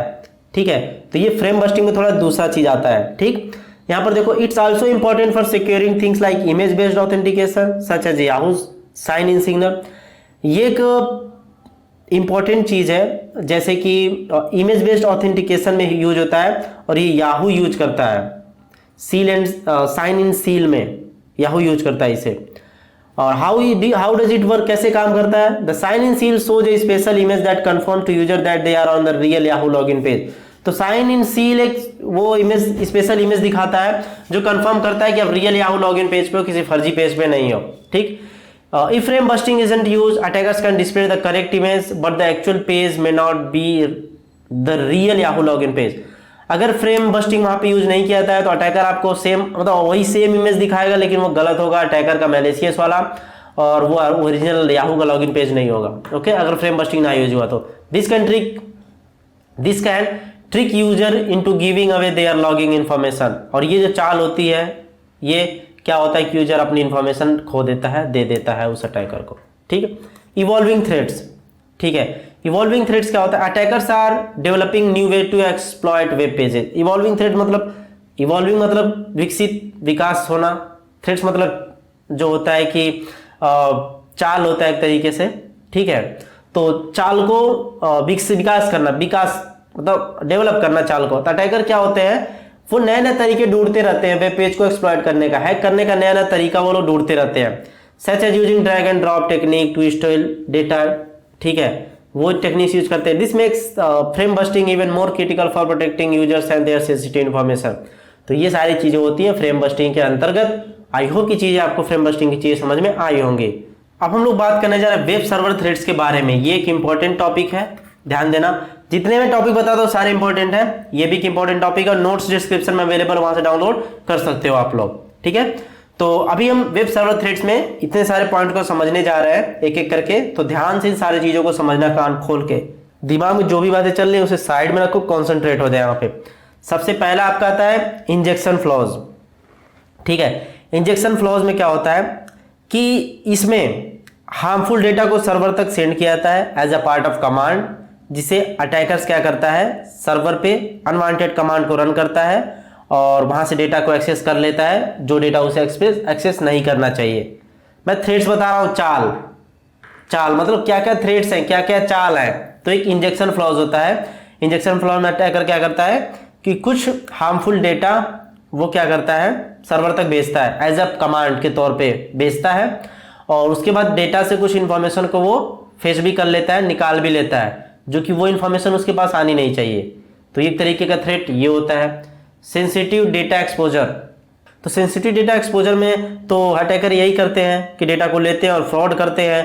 तो यहाँ पर जो डेटा होना चाहिए वो इनक्रिप्टेड होना चाहिए, तो वो लापरवाही ना करें लोग। ठीक, तो सेंसिटिव डेटा एक्सपोजर एक होता है। एक्सएमएल एक्सटर्नल एंटिटीज में क्या होता है कि यहाँ पे कुछ ओल्डर सिस्टम्स होते हैं, ठीक है, वो प्रोसेस करते हैं एक्सटर्नल रेफरेंसेस को एक्सएमएल फाइल के अंदर इनकरेक्ट तरीके से। ठीक है, तो वहां पे क्या होता है, अटैकर करता है कि वो क्या करता है, वो इन रेफरेंसेस को यूज करके प्राइवेट फाइल को एक्सेस कर लेता है। ठीक है, और हार्मफुल एक्शन को परफॉर्म करता है। तो ये भी एक थ्रेट होता है। Broken access control. Broken access control में क्या होता है कि कुछ वेबसाइट्स होती, कभी कभी जो वेबसाइट्स होती हैं वो प्रॉपर तरीके से रिस्ट्रिक्ट नहीं करती हैं। जब लोग लॉगिन होता है यूजर, तो प्रॉपर तरीके से यूजर को रिस्ट्रिक्ट नहीं करती है कि तुम ये नहीं कर सकते। तो अटैकर क्या करता है, उन सारी चीजों को लेता है, फिर फर्जी करने लगता है। Cross site scripting, XSS। ठीक है, तो ये क्या होता है, इसमें भी अटैकर जो होता है मैलिशियस कोड को इंजेक्ट करता है ट्रस्टेड वेबसाइट में। ठीक है, और ये विक्टिम के ब्राउजर पे रन होता है। ठीक, और वहां से सेशन वगैरह चुरा लेता है। ठीक, और उसे हार्मफुल वेबसाइट पे रिडायरेक्ट कर देता है। तो यहाँ पर अटैकर का मेन गोल क्या होता है, यूजर्स को हार्म पहुंचाना, नुकसान पहुंचाना। ठीक है, और ये सारे, इसमें वेबसाइट नहीं हार्मफुल होती है, वेबसाइट को यहाँ पे कुछ नहीं प्रॉब्लम होता है, जो यूजर्स होता है उसको प्रॉब्लम होता है कि वो सेम मतलब ओरिजिनल वेबसाइट से किसी और वेबसाइट पे चला जाता है। ठीक, रिफ्लेक्टेड XSS। ठीक है, रिफ्लेक्टेड XSS में क्या होता है कि एक तरीके का अटैक होता है। ठीक है, और एक हार्मफुल स्क्रिप्ट को रिफ्लेक्ट करता है। ठीक है, और ये रिफ्लेक्ट इससे करता है कि जो वेब यूजर्स का ब्राउजर होता है वो ऑफ हो जाता है। ठीक, तो ये सारी चीजें होती है इसमें। Cross site request forgery, CSRF attack बोलते हैं। तो CSRF के अंदर क्या कहता है कि कोई यूजर ब्राउजर के अंदर लॉग्ड इन है, तो अटैकर क्या होता है कि उससे कुछ ऑपरेशन परफॉर्म करवा देते, मनी ट्रांसफर करना, पासवर्ड को चेंज करना, ये सारी चीज। लेकिन इंटेंट नहीं होता है, मतलब यूजर अपनी मर्जी से नहीं करना चाहता, उसका कोई इरादा नहीं होता है करने का, लेकिन CSRF अटैक में हैकर ये सारी चीजें करवाता है। ठीक है, वो वहां से इंफॉर्मेशन चीजों को चुरा लेता है। Man in the middle attack, MITM बोलते हैं। तो ये एक तरीके का अटैक भी, यह तरीके का अटैक होता है कि इसमें क्या होता है कि एक मैलिशियस आदमी होता है। ठीक है, वो क्या करता है, जो यूजर और वेब एप्लीकेशन होता है उसके बीच में ही बैठा रहता है। ठीक है, और ये क्या करता है कि ये उन दोनों के कम्युनिकेशन को सुनता रहता है, यूजर्स और वेब एप्लीकेशन के कम्युनिकेशन को सुनता रहता है छुप के, और उसके पासवर्ड को चुरा लेता है, क्रेडिट कार्ड नंबर्स को छुप के सुन लेता है। ये सारी चीजें MIT man in the middle attack में होता है। फिशिंग अटैक आपको पता ही होगा, पीछे भी बताया हूं, वैसे भी पता होगा कि एज रियल वेबसाइट की तरह दिखता है, वो लिंक भेजता है अटैकर, आप जाते हो सोचते हो कि अरे इतना सस्ता मिला, वही ₹1 का फ्लिपकार्ट पे कभी कभी होता है ऐसा, लिंक आता है, आप क्लिक करते हो और इन्फॉर्मेशन डालते हो, वो इन्फॉर्मेशन सारा हैकर के पास चला जाता है, आप हैक हो जाते हो। ठीक, तो ये सारी चीजें होती हैं। रिमोट फाइल इंक्लूजन RFI, तो RFI के अंदर क्या होता है, तो RFI के अंदर क्या होता है कि इसमें जो वेब एप्लीकेशन होता है उस पर एक्सटर्नल स्क्रिप्ट रन होती है। ठीक है, जो ये एक्सप्लॉइट होता है, एक तरीके का थ्रेड जो होता है, इसमें इसका एडवांटेज कैसे लेते हैं अटैकर, वो क्या करते हैं कि किसी वेब एप्लीकेशन पे वो एबल होते हैं कि एक्सटर्नल स्क्रिप्ट को रन कर दे, और अटैकर क्या करता है मालवेयर को अपलोड कर देता है सर्वर पर और पूरा सर्वर का एक्सेस ले लेता है खुद, तो RFI में हो जाता है। Using components with known vulnerabilities, इसमें होता है कि जो अटैकर होता है वो किसी भी लाइब्रेरी या फ्रेमवर्क, किसी भी एप्लीकेशन को बनाने में लाइब्रेरी या फ्रेमवर्क यूज किया था ना, तो उस लाइब्रेरी या फ्रेमवर्क के वीकनेस को एक्सप्लॉइट करता है। ठीक है, अगर वो कंपोनेंट्स जो है अपडेटेड नहीं है तो वो क्या करता है, हैक कर लेता है, फिर वही गया, खत्म कहानी। तो ये सारी चीजें होती है। इनसफिशिएंट लॉगिंग एंड मॉनिटरिंग, तो इसमें क्या होता है, अगर कोई एक वेबसाइट कि लॉग जो जनरेट होते हैं वेबसाइट का, और उसे अच्छे से एक्टिविटीज को मॉनिटर नहीं किया जाता है, ठीक है, और मतलब अच्छे से नहीं करते हो, तो अटैकर कुछ भी कर रहे हैं तो आप उसे डिटेक्ट नहीं कर सकते। ठीक है, तो वो चीजें अलाउ करती हैं किसी भी अटैकर को कि आपके सिस्टम का एक्सेस ले ले और जो भी आपके अच्छे डेटा है उससे डेटा को हार्म पहुंचाए। ठीक, बैकडोर अटैक क्या होता है, बैकडोर अटैक में एक तरीके का एक टाइप ऑफ मालवेयर होता है, ठीक है, जो आपकी सिक्योरिटी को ये बाईपास करता है। ठीक है, अटैकर इसमें क्या करता है कि आपके सिस्टम का एक्सेस लेता है, ठीक, आपका एक्सेस लेता है और वो डिटेक्ट नहीं होता है, और वो आपके सिस्टम में चीज़ों को, मैलिशियस सॉफ्टवेयर को आसानी तरीके से इंस्टॉल कर सकता है और चीज़ों को अपडेट कर सकता है। तो ये सारी चीज़ें वेब थ्रेड्स के अंतर्गत आती हैं। आई होप ये सारी चीज़ें आपको समझ में आई होंगी। नहीं समझ में आए तो वीडियो को पीछे करो, फिर एक बार देखो, ताकि चीज़ें आपको अच्छे तरीके से समझ में आ जाए। दोस्तों, अब हम बात करने जा रहे हैं क्रॉस साइट फोर्जरी के बारे में। तो ये क्या होता है, चलो इसको समझते हैं। तो सबसे पहले इसका डिफिनीशन मैंने यहाँ पे लिखा है, उसे समझ लो, और इसे शॉर्ट में CSRF बोलते हैं। कभी कभी एग्जाम में आपको बस CSRF लिख कर दे देगा, तो कंफ्यूज मत होना, बस ये समझ लेना कि क्रॉस साइट रिक्वेस्ट फॉर्जरी के बारे में ये पूछ रहा है। तो CSRF जो होता है is a type of attack, ये एक तरह का अटैक होता है where malicious website tricks you into doing something on another website that you didn't intend to do। तो यहाँ पर एक मैलिशियस वेबसाइट होती है जहाँ पे वो कुछ आपसे करवाती है, और बल्कि वो इंटेंशन नहीं होता आपका वो चीज़ करने पर, लेकिन वो इस तरीके से चीज़ों को प्रेजेंट करती है कि आप वो करने को मजबूर हो जाते हो, बल्कि आपका इंटेंशन नहीं होता है। वो आगे अभी चीज़ें देखेंगे कि कैसे क्या करते हैं, वल्नरेबिलिटीज वगैरह सब कुछ देखेंगे आगे, right. Like changing your password, आपके पासवर्ड को चेंज करना, ट्रांसफरिंग मनी, आपके अकाउंट से मनी दूसरे अकाउंट में ट्रांसफर करना, posting something without your knowledge, और कुछ आपके प्रोफाइल या आपके अकाउंट पे कुछ पब्लिश ऐसा कर देना जो कि आपके नॉलेज में वो नहीं था, राइट। तो ये होता है CSRF, एक तरह का अटैक होता है। तो यहाँ पर नीचे देखो एक चीज बना हुआ है, इसको समझते हैं थोड़ा डायग्राम, और एग्जाम में आप इसे जरूर बनाना। तो यहाँ पर है भाई अटैकर साहब, यहाँ पर हो आप यूजर, और यहाँ पर है वेबसाइट। अब भाई अटैकर मस्त से बैठा रहता है, कहता है आज तो मैं इसको चूना लगाऊंगा, आज तो इसको मैं बताऊंगा, देखो मेरी ये औकात आज क्या है ना। तो सबसे पहले दिमाग में हैकिंग का क्या आता है, हैकिंग सीखेंगे तो इसको हैक करेंगे, उसको हैक करेंगे, ये होता है ना। तो हैकर क्या करता है, a request that will transfer money from a bank is forced and the link is embedded to an email or website.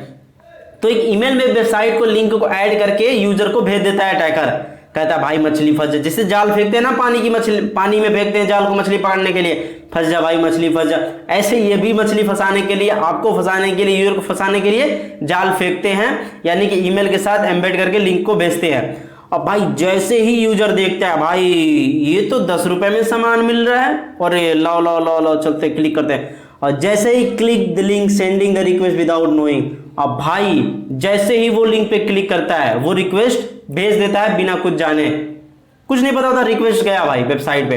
अब जैसे ही वो जाता है, the bank receive request and transfer the money for the users to the attacker.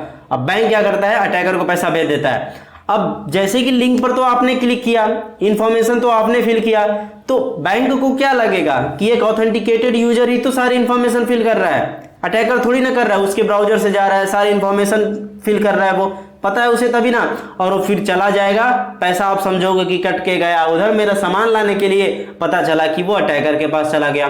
तो यही होता है cross site request forgery. I hope कि CSRF आपको समझ में आया होगा। अभी बात करते हैं CSRF अटैक के बारे में।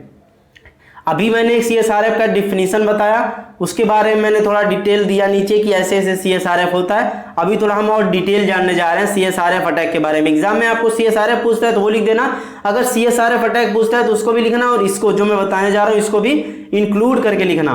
तो यहाँ पर लिखा मैंने व्हाई इज इट डेंजरस, आखिर में CSRF अटैक इतना डेंजरस क्यों है, राइट। तो देखो CSRF attacks are dangerous because they use your login credentials without you knowing. क्या होता है कि जो अटैकर्स होता है, जब ये अटैक होता है तो वो आपके क्रेडेंशियल्स को यूज करते हैं, लॉगिन क्रेडेंशियल्स जो होते हैं उसको यूज करते हैं, और आपको नॉलेज नहीं होता है कि मेरा कौन यूज कर रहा है। तो ये एक प्रॉब्लम होती है वहां पे। सेकंड पॉइंट देखो, the website trust the request because it's come from your browser which is already authenticated. अब जो वेबसाइट है, फॉर एग्जांपल बैंक की वेबसाइट है, वो क्या करती है कि आपके ब्राउजर से ओपन होती है, तो वो वेबसाइट जो होती है ट्रस्ट करती है कि जो उस बंदे का अकाउंट है वही एक्सेस करा है, लेकिन आप किस पे एक्सेस कर रहे होते, जो अटैकर भेजा उस पे कर रहे होते हो, लिंक जो भेजा रहता है, तो वो चीजें होती है। इसलिए आप ये बहुत डेंजरस होता है, आप समझ नहीं पाते हो, कभी आप डिफरेंशिएट नहीं कर पाते हो कि ये मैलिशियस ये मैलिशियस नहीं है, इसलिए बहुत डेंजरस होता है। और फॉर्जरी मतलब जानते हो, धांधली मतलब करते हैं, डाका डालते हैं, पैसे पे ज्यादा इनका होता है बैंक वगैरह पे, ठीक है।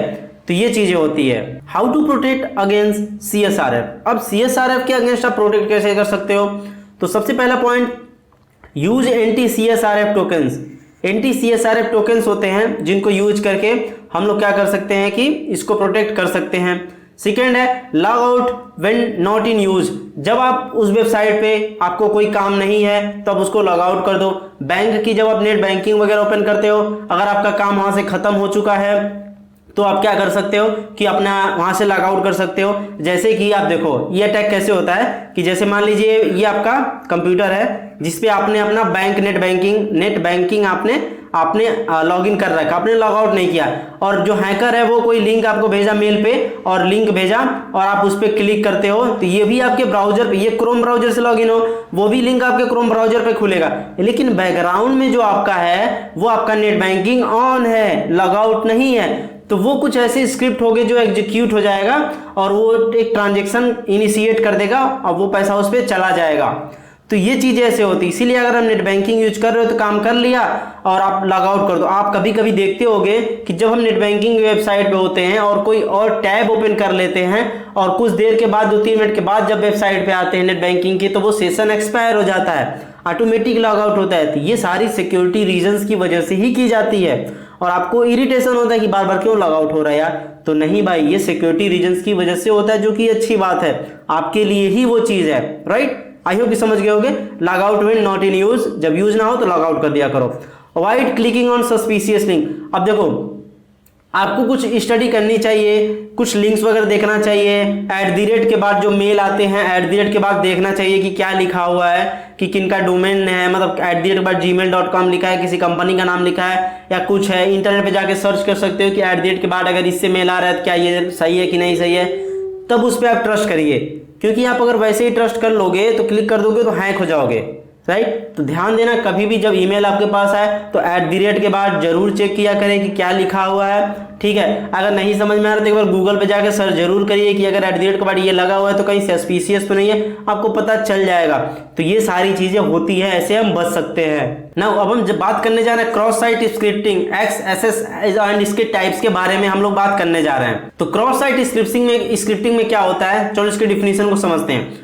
Cross site scripting is a web vulnerability, ये एक वेब वल्नरेबिलिटी होती है where an attacker can inject malicious script into web pages that are viewed by other users. तो जो क्रॉस साइट स्क्रिप्टिंग होती है ना, यानी शॉर्ट में XSS जो बोलते हैं, ये एक वल्नरेबिलिटी होती है, ठीक है। इसमें क्या होता है कि जो अटैकर होता है एक मैलिशियस स्क्रिप्ट को वेब पेज में इंजेक्ट कर देता है, और जितने भी उस वेबसाइट पे फिर यूजर जाएंगे वो सारे लोग अफेक्टेड होंगे जो उसको देखेंगे। तो ये होता है आपका XSS होता है। प्रीवैलेंस क्या होता है, XSS is one of the most common vulnerabilities in web applications. बहुत सारी वेब एप्लीकेशंस है जिनमें XSS देखा जाता है। तो उनके लिए साइबर सिक्योरिटी एक्सपर्ट्स वगैरह रखे जाते हैं जो इन सारी चीज़ों को देखते हैं और टैकल करते हैं। थर्ड पॉइंट देखो कंसिक्वेंसेस, क्या क्या कंसिक्वेंसेस हो सकते हैं। Successful exploitation of XSS can lead to outcome such an account compromises आप कर सकते हो, प्रिविलेज एस्केलेशन, मालवेयर इन्फेक्शन, ठीक है, एंड इवन अकाउंट डिलीशन की भी चीज़ें आपको देखने के लिए मिलती हैं एक्सेसेस में, अगर सक्सेसफुली अगर ये एक्सप्लॉइट कर दिया गया तो। इम्पैक्ट क्या पड़ता है, attackers can impersonate the victim and perform actions on their behalf, accessing sensitive data और कैरिंग आउट अनऑथराइज एक्टिविटी। तो सेंसिटिव डेटा वगैरह वो लोग अटैकर हैक ले सकते हैं और अनऑथराइज एक्टिविटी वगैरह कर सकते हैं, डेटा वगैरह शेयर कर सकते हैं।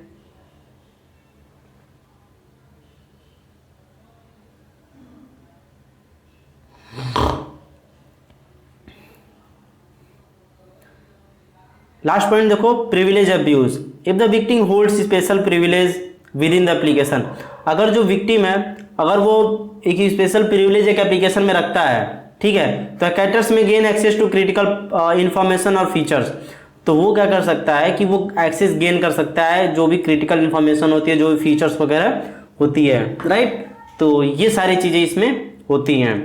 अभी इसके बाद देखो types of cross site scripting, अब इसके टाइप कौन कौन से हैं। तो पहला टाइप में आता है स्टोर्ड एक्सेसेस, ठीक है, इसे परसिस्टेंट एक्सेसेस भी बोलते हैं। अब ये काम कैसे करता है, in this type the malicious script is permanently stored on target server, ठीक है, ये इसमें जो स्क्रिप्ट होती है मैलिशियस स्क्रिप्ट जो होती है ये आपके टारगेट सर्वर पर स्टोर की जाती है, परमानेंटली स्टोर की जाती है, ठीक है, जैसे कि डेटाबेस में और फॉरम्स वगैरह जो भी होते हैं उसमें डेटाबेस में जाके स्टोर की जाती है, right. when other users visit the affected page the script is executed in their browser, जैसे ही कोई यूजर्स विजिट करता है, ठीक है, अपने ब्राउजर पे, देन तुरंत वो अफेक्टेड हो जाएगा, ठीक।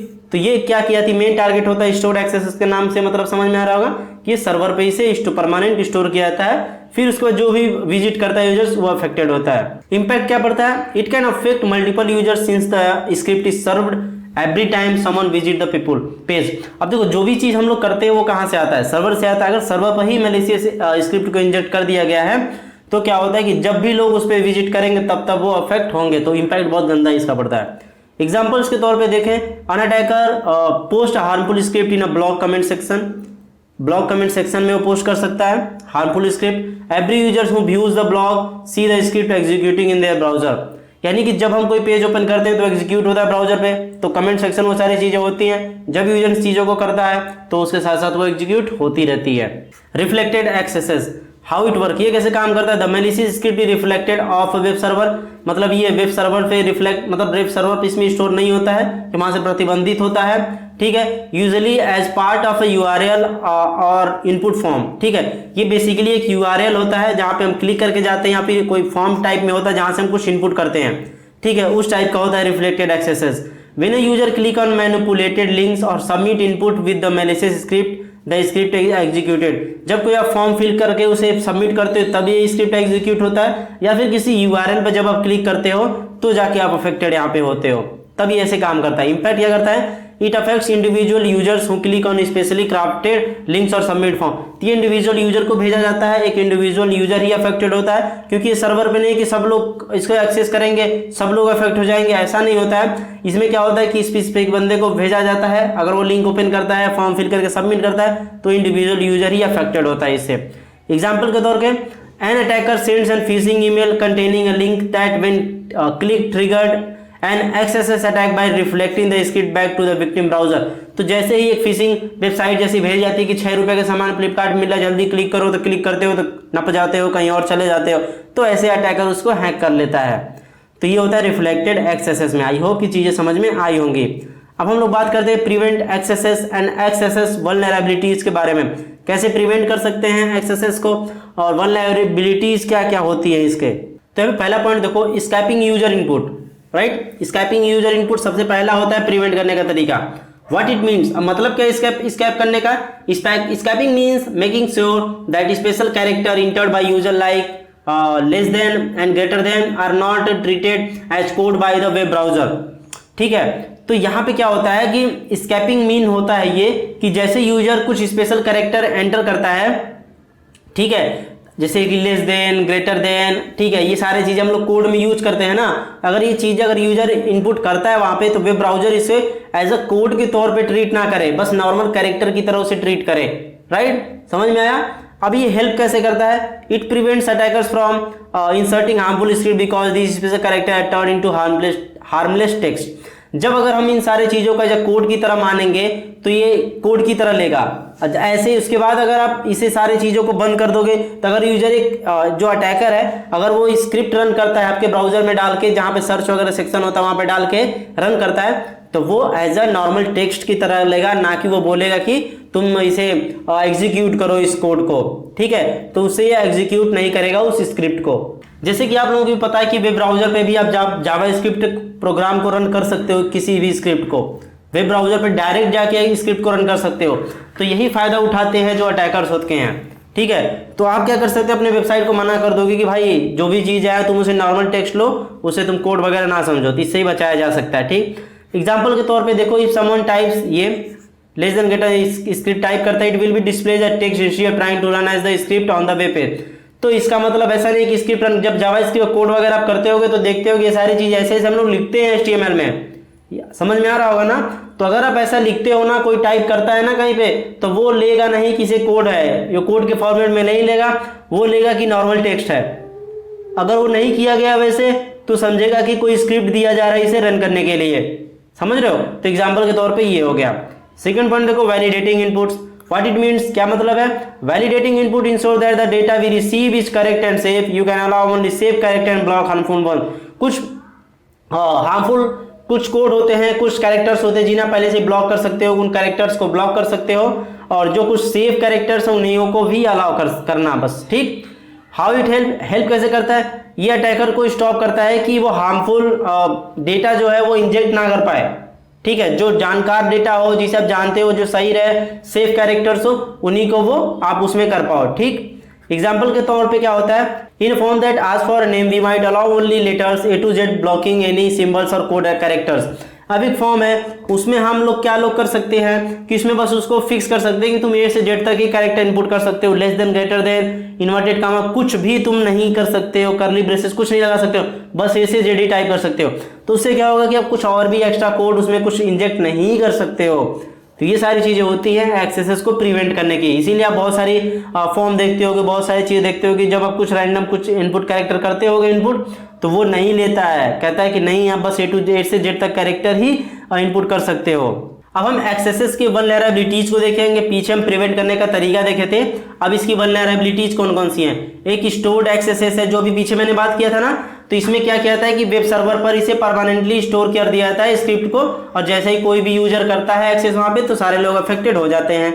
रिफ्लेक्टेड वाले के भी मैंने बात किया, तो इसमें मैलिशियस जो स्क्रिप्ट होती है वो वेब सर्वर से प्रतिबंधित होती है, लेकिन इसमें यूआरएल को बेसिकली फोकस किया था और इनपुट फॉर्म का होता है। जैसे ही कोई क्लिक करता है, विक्टिम क्लिक करता है या फॉर्म को फिल करके जैसे ही सबमिट करता है, वो अफेक्टेड हो जाता है, हैक हो जाता है। ठीक है, डॉम बेस्ड एक्सेसेस क्या होता है कि आपको पता होगा, डॉक्यूमेंट ऑब्जेक्ट मॉडल पे काम चीजें करती है, जो बनाते हैं ना हम लोग, कोड करते हैं HTML से जावास्क्रिप्ट को यूज करके, अगर आप कोड किए होगे तो पता होगा।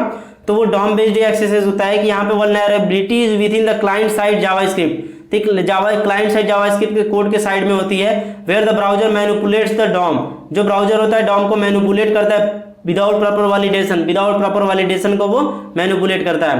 कंसिक्वेंसेस क्या होते हैं एक्सेसेस वल्नरेबिलिटीज के, क्या क्या चीजें हो सकती हैं।